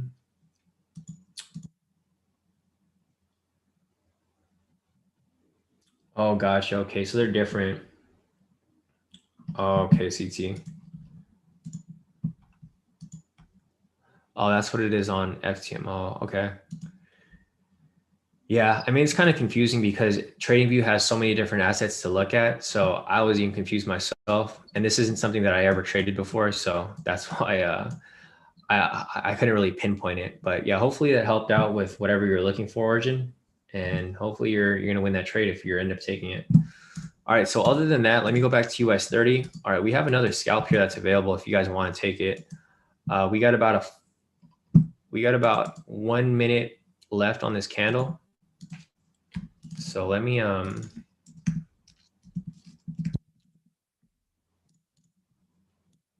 mark that up right there. We'll just be waiting for it. If it closes, you guys can take it. This will probably be the last trade for the day. And then I'll probably be logging off for the remainder of the trading session. So let's see. Yick's asking, so what exactly is MetaTrader 4? MetaTrader 4 is a trading platform. It's, you know, similar to TradingView. It's just a different platform. It's just really outdated. Like, if you're trying to compare MT4 to like TradingView, it's kind of like comparing like a 1990s computer to like a 2021 computer. It's just different. I mean, you know, obviously here, I'll show you this is what MT4 looks like, right? This is MT4 and you're comparing it to TradingView. So they're just two different platforms. I don't use it for any charting or anything like that. The only thing I use MT4 for is for executing trades. But yeah, they're basically just trading platforms. One's just really outdated and it hasn't been updated since, while the other one has been, this is like the more modern one that we use. So we got about 20 seconds left on this candle right here. If you guys want to take it, you guys can. I'll probably take it with you guys. This will be the last trade I take for the day. Candle closed in about 15 seconds. All right, we got 10 seconds. 9, 8, 7, 6, 5, 4, 3, 2, 1. And I'm in the trade.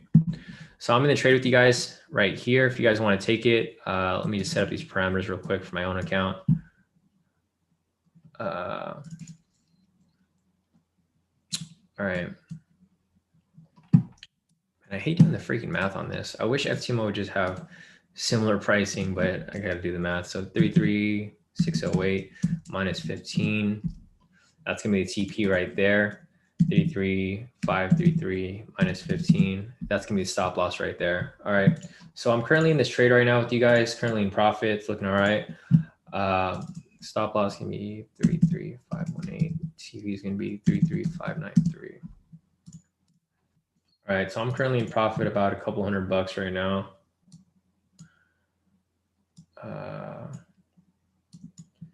Yeah, I'm profit like about $300 now. So here is my account right here. I'm currently in profit 267. It's bouncing around $200 profit. I'm just gonna let it be, and I'm gonna set my TP stop loss for you guys.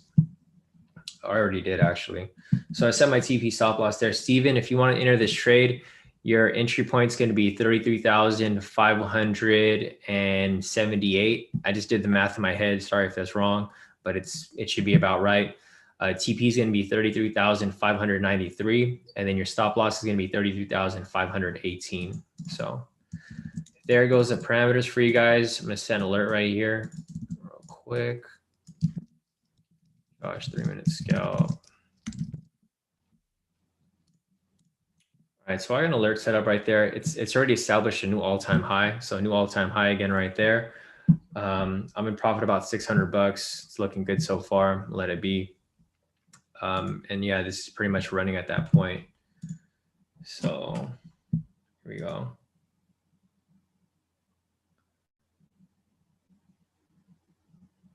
Wait, what? Steven, I'm like super confused with what you just said. You said, I'm ready to take it. I won't miss this one. Please read TP stop loss. This is a sell? No, it's definitely a buy, bro. I mean, the screen's like, I mean, it's pretty clear it's a buy because the green's above it. And I did say it was a buy, and I gave you the parameters already. Yeah, I'm not sure what happened with yours, Steven. You said my trade got closed with buy. So this is what I mean about telling you, Steven, that you actually have to learn what you're doing, right? Because you keep following blindly and you keep making mistakes. But like you don't know what you're doing, because like I don't know where you came up with the sell. This was like clearly a buy, bro. I don't know, like, how did you come up with the sell? That the whole time it was a buy. We were waiting for a buy signal, and we also, everything here indicated a buy. So I'm not really sure what you did wrong, Steven. And this is why, like, I talk to you sarcastically. I messed around with you every day, but I'm being serious, bro. Like, you have to actually learn this stuff. You can't just like keep making these mistakes. Like, I literally want you to learn this stuff because I don't want you to keep making the same mistakes every day. So I think you should take a step back, Steven. I know you're making profits and you're happy with the profits and stuff, but you know what, one day you're going to make a really bad mistake and you're going to blow your account. So I just want to make sure that you're actually getting this stuff. And I just, man, Neptune, you're cracking me up, bro. Yeah, I just find it funny because you said sell, bro. We were like, there was no indication of a sell there. So I just want to make sure that you're like, all right, perfect. All right, no, perfect, Steven. All right, good. Good that you entered a buy and not a sell. Because you had me tripping for a second, Steven. I was like, how did this guy come up with a sell when everything? Okay, gotcha. You thought it was a sell. Okay, good. No, that's fine. Oh man.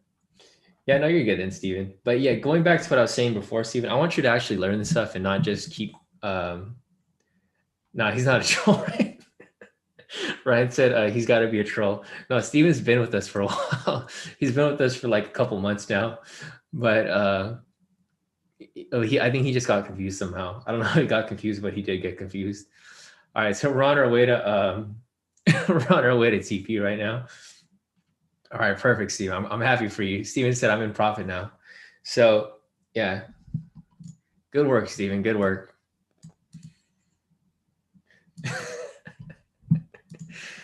Back to your question, Yik. So Yik was asking, why do you guys use MT4? It's because the platform that we use. There we go, full TP off that, guys. So I just hit full TP off mine. Whoo, look at that. Oh man, I made 1,200 and all right, let me just delete this right here.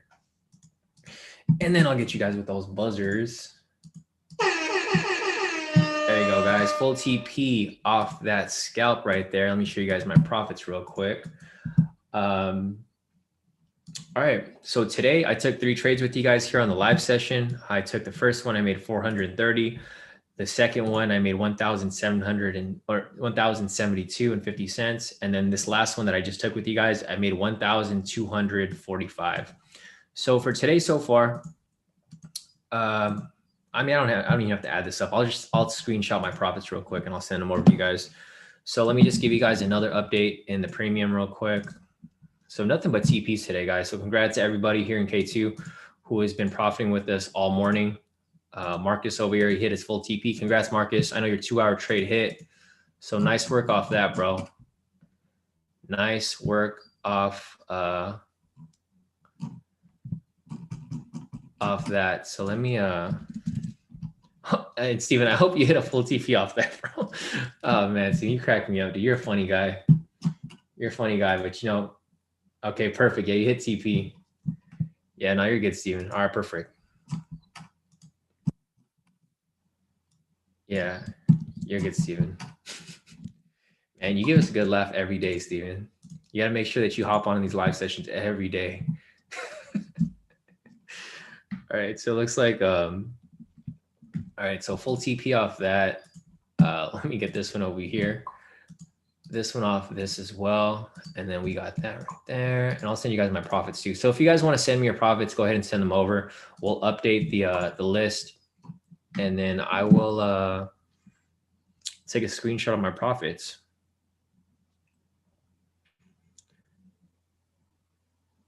Let's see, my MT4 is lagging. Oh, there we go. What? It doesn't have that green thing next to it. I was like wondering why I didn't have it next to it. Nice. So everyone's got some profits right there. Congrats to everybody.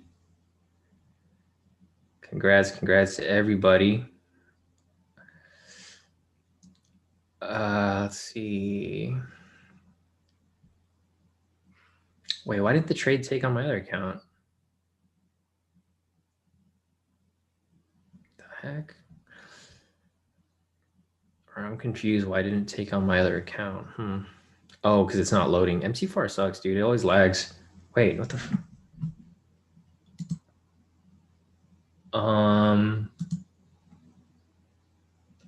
that's freaking so whack. Whatever. It didn't take on my other account. It took it on one of my accounts, but not. That's the first time it's happened to me where my copier didn't copy over. I mean, it's all good. Whatever. I ain't tripping. It happens. All right, whatever. We're all good here. So here we go. Everyone, no L's today. So Josh, nice profit. Rick said that was a nice, relaxing $658 profit. Only 6K in the hole now. All right, so let's check out Steven's profits. All right, Steven, let's see what you did today. Dang, okay, nice. So Steven made $387 off that trade. Congrats, Steven. Even though you had a couple issues with that, great work. I like to see you profit off that, Steven. So Steven made some nice profit off that. Let me just copy all this stuff over. Ed over here made, wow, Ed made 2,609 off that one trade right there. So nice work, Ed. So Ed made 2,069. Let's see, Josh over here made 1,553. Wow, okay, nice work, guys, nice work. Angela over here made 627. You see the greens right there? She let him run a full TP. Nice work, Angela. Smart move right there. Jonathan made 762. Wow, this is great, guys. This is great. Sisuk made 4,080. Wow, okay. Monster FX over here. Dude made about, let's see, how many euros did you make today, bro? You made about 7, 8, 9, 10, 11, 12. So about 20 euros. Ray over here made about 20 euros today. Tam made about 1,000 right there off her personal account. Nice work. Great work, guys. John over here made 2,446. So man, nice work, guys. Awesome. Sisuk over here on his other account made 1,480. So great work, guys. Everyone is killing it, man. You know, I got to send my profits too. How am I going to go and not send my profits to you guys? So let me just post this up over here as well. All right. So I got this right here. And then I got this right here. There we go. All right. So for my account right here, I made 2,697 and 26 cents. Nice work off that. My other account made 759 off that. So we did pretty good. So good today so far, guys. Like no losses today, straight wins. Hopefully you guys made profit today as well, because I love to see everyone in K2 locking in profits every day. And we do this every day, guys. So if you guys are new here, I trade live like this every morning. If you guys want to join the premium to get my trades real time, you guys can. It's available to you guys. Yeah, I mean, I don't know what else to tell you guys. This is pretty much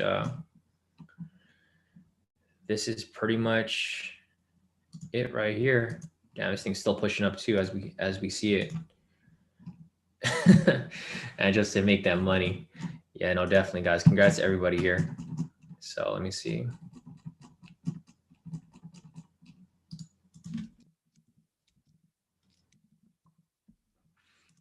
Yeah, other than that, I mean, we're doing pretty good, guys.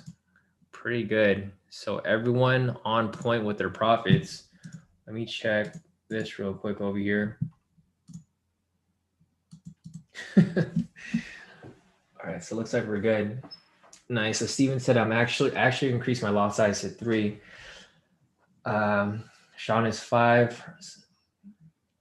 No, if you're using a 100K count, Steven, then you should be using a 2.5. Don't use a 5. You're using way too big for that.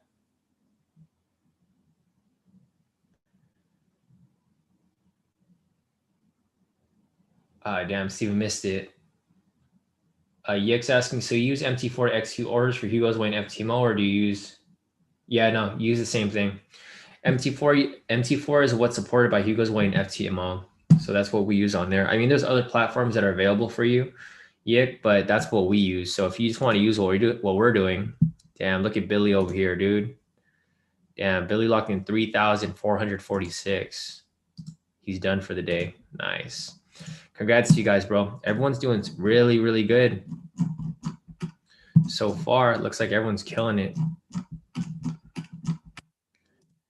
Yeah, even Mark over here. Mark's doing pretty good as well. Damn. Congrats, Billy.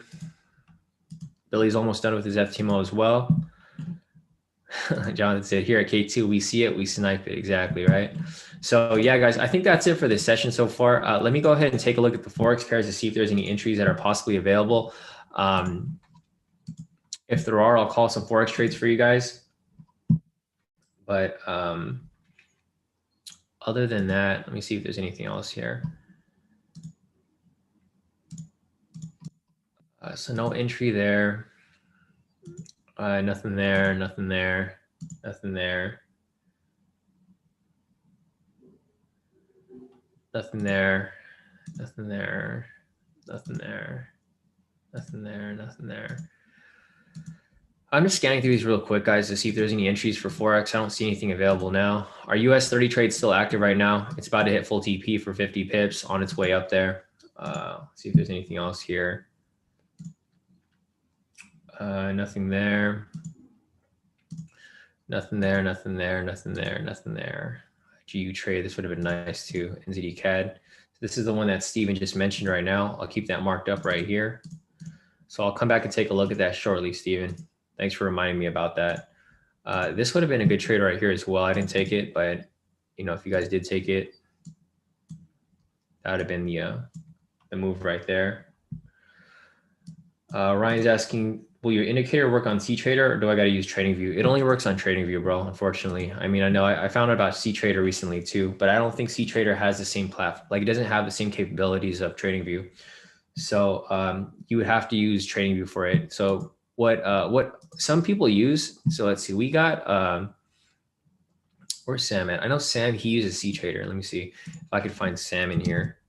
Sam does the same thing. He, damn, I forgot what Sam's name is. I don't remember his name. Anyways, so Sam, I forgot what his username was. Sam uses C-Trader. He does the same thing. He'll apply the strategy on TradingView, and then he'll just copy his trades over well, no, he does his marking on TradingView, and then he copies his trades over to C-Trader. So if you want to do that, I mean, you can. It's a little tedious, but it's the same thing that I do right now. I use TradingView to mark up my charts, and then I use MT4 to execute my trades. So it works perfectly fine. And that's what the majority of people here do anyways as well. So let me see what else we got over here. So we do have a couple entries right here, although I don't think I'm going to take these right here because this is a big candle. It's like a 50 pip candle. It might just retrace back up for USD CHF. So I'm not going to call that. Same with this. I'm not going to call this either. It's probably going to retrace up. NZD-CAD is probably our best option right here.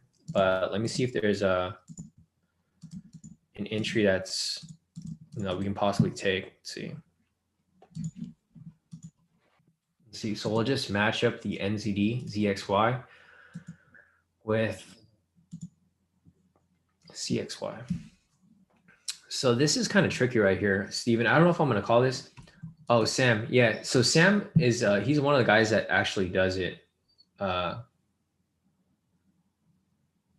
Okay. Yeah, no, definitely. Sam's like one of the people that actually uses CTrader. I think he's one of the few people here who uses CTrader, and he says it's pretty good. So he does pretty well off it. So I think you could do too, Ryan. Ryan said, okay, you're using trading. Yeah. So you're using TradingView to analyze the charts. Like in order to analyze the charts to look for these entries, you would need TradingView, obviously, right?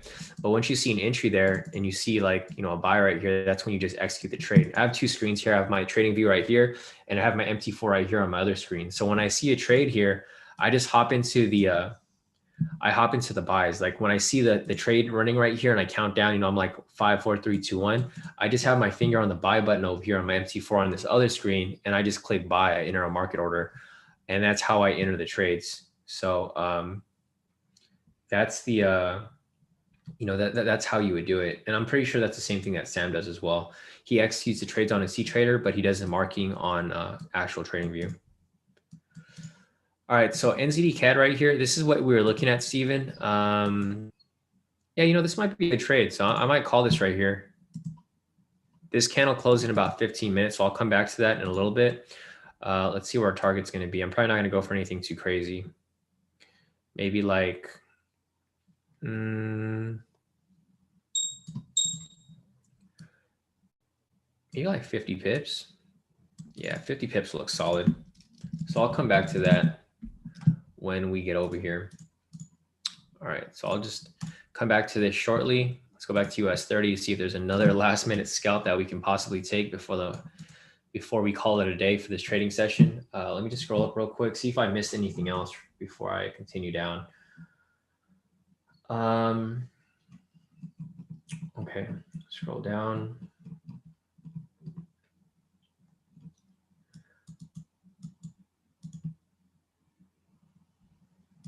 Yeah, Steven. So 2.5 is going to be your max lot size for scalping. Don't use a 3. I mean, I already broke it down for you, bro. So when I say 2.5, I mean 2.5. I don't mean 3. So if you're gonna ask me a question for what lot size to use, I mean, use what I'm telling you, right? Don't try to increase it, because if you increase it and you blow your account, that's going to be your own fault. Because I did tell you that it's 2.5.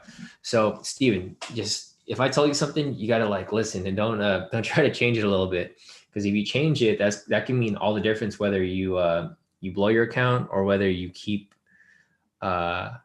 pushing it. Nice. So Charles sent me his spreadsheet over here for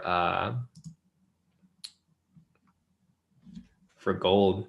So Charles just created a new gold strategy here using the K2 indicators. I'll look after this a little after, and then we will we'll check that out.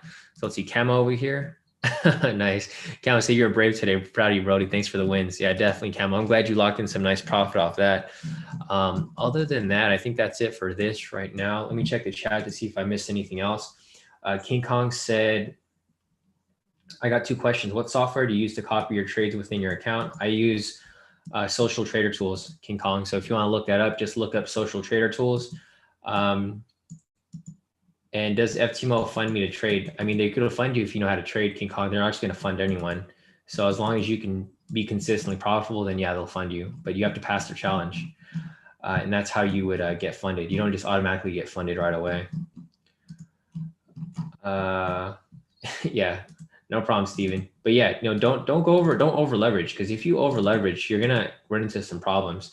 So just stick with 2.5 for now, and then once you get a bigger account, you can increase your lot size.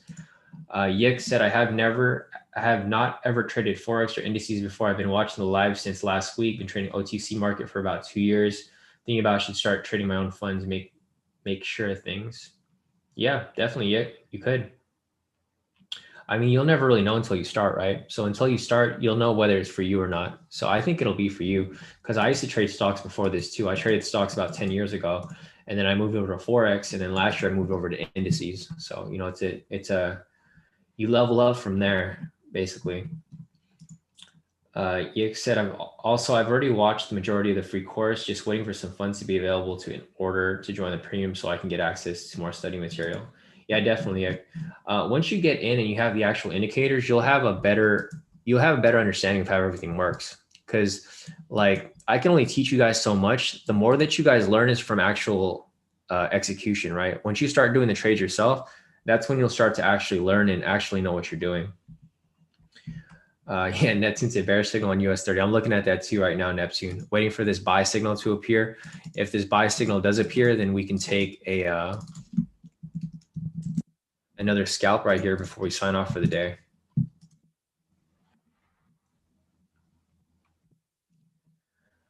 Let me scroll down real quick. Yeah, Ryan said awesome. Cheers, guys. Shawn, almost enough for me from the free streams. I'll sign up once I get there. Yeah, no, definitely, Ryan, for sure. Sounds good, bro. Let's see.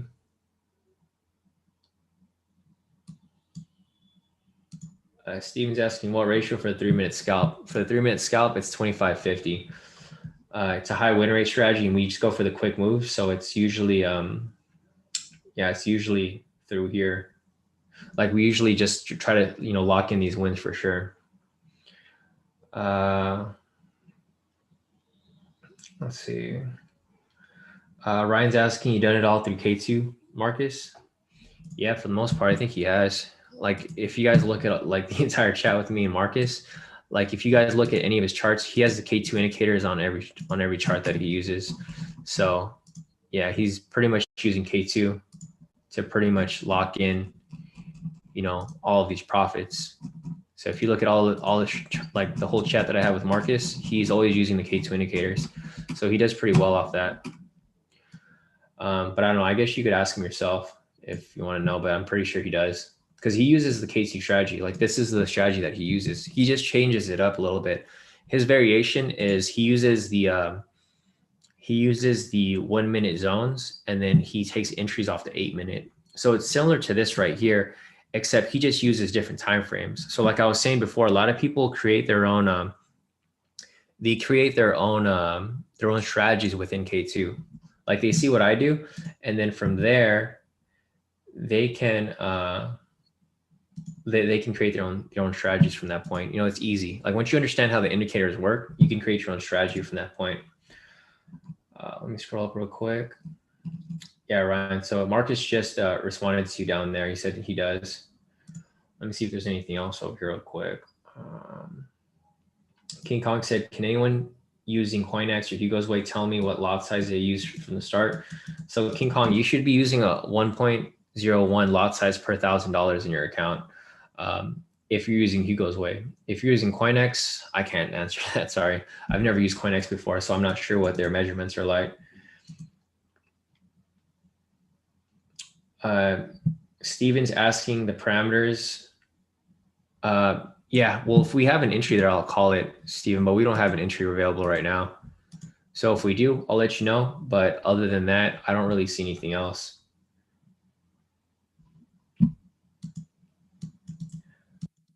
Yik said, once I saw your indicators, it was like the puzzle was put together in front of me. Pretty crazy, honestly. Yeah, exactly. That's what I well, like that was my goal with this. Yik. My goal was to make trading, straightforward and simple, right? Simplify it for everyone. Because in reality, trading is not that difficult. Like once you have stuff down, you can actually pick stuff up pretty easily. It's just, actually understanding how to read the charts. Yick said, it's also so simple, it's mind-blowing. Keep it simple. Yeah, exactly. 100%. Funke said 0.01. Yeah. So for Hugo's way, you should be using a 0.01 per $1,000. I thought that's what I said, right? I might have missaid it. I'm not sure if I said it wrong, but yeah, Funke is correct. You should be using a 0.01 per $1,000 on Hugo's way. So yeah, guys, I think that's it for today. It's about to be 10 o'clock. So once it hits 10, I stop entering trades anyways. So I think we're done for the day. Other than that, I think we're going to be looking for this possible entry for NZD CAD. In the next 6 minutes, I will be calling this trade if it ends up closing. But other than that, I think we're good. Let's see, Mark over here locked in about he locked in some pretty good profit today. Yeah, nice work, Mark.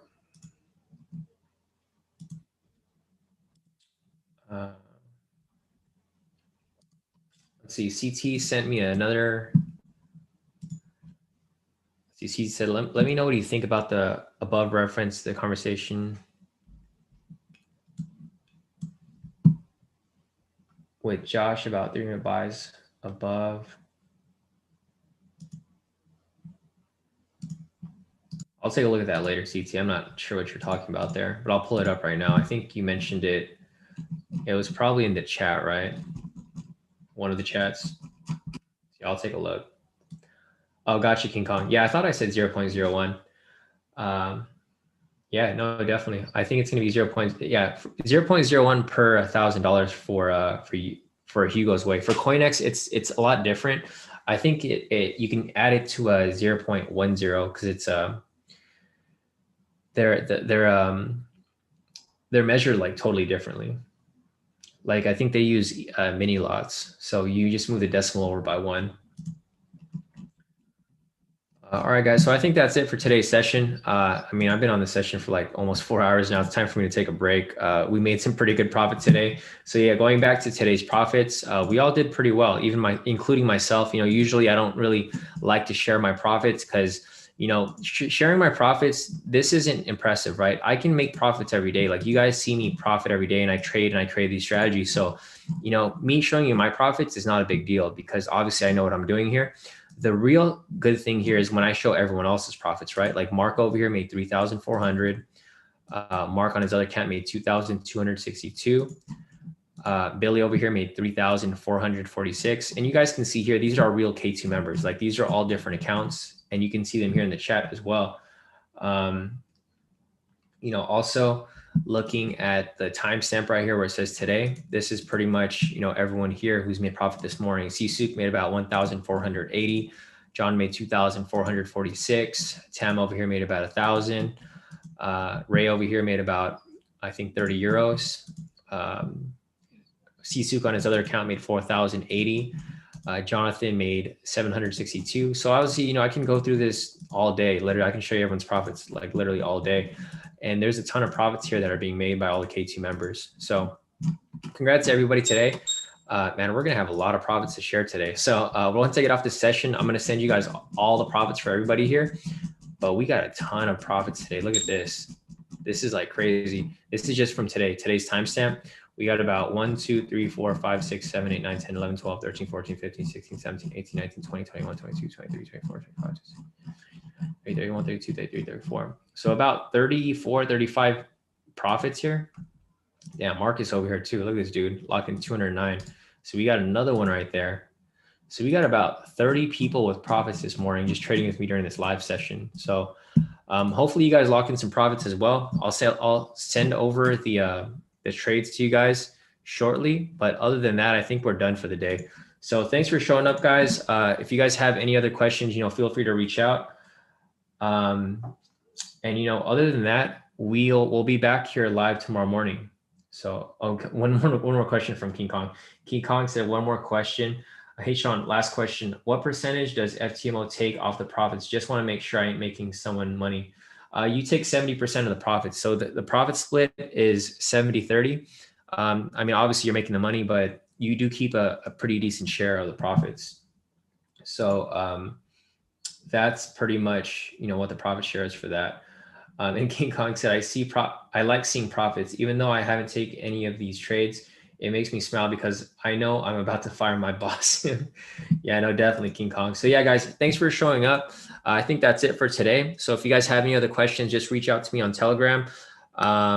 And then I can answer your questions. Otherwise, I'll be back live tomorrow morning, and then we will be back for some more trades. Funky's asking, so it's a sell? No, there's no sell. I didn't call any sell here, Funky, so I'm not sure where you guys saw the sell, but there's no sell here because even if there was a sell signal right here, it doesn't fit any of the requirements, right? This sell signal was up here, but it didn't break or close past any of the pivots. Also, it's above the pivots, it's not below. So there would be no sell right here. If we get another buy signal right here, then yeah, it would be a buy, but there's no buy signal available right now. Let me check out NZD-CAD real quick. Actually, I'll hang out for like a couple more minutes. Actually, no, I'm just going to log off. I'm going to log off and I'll call this and I'll send it to the premium group so that just the premium members get this trade. So guys, thanks for showing up. Otherwise, I will catch you guys tomorrow morning for our next live session, 6:30 a.m. Pacific time. So catch you guys tomorrow and have a great rest of your day, guys.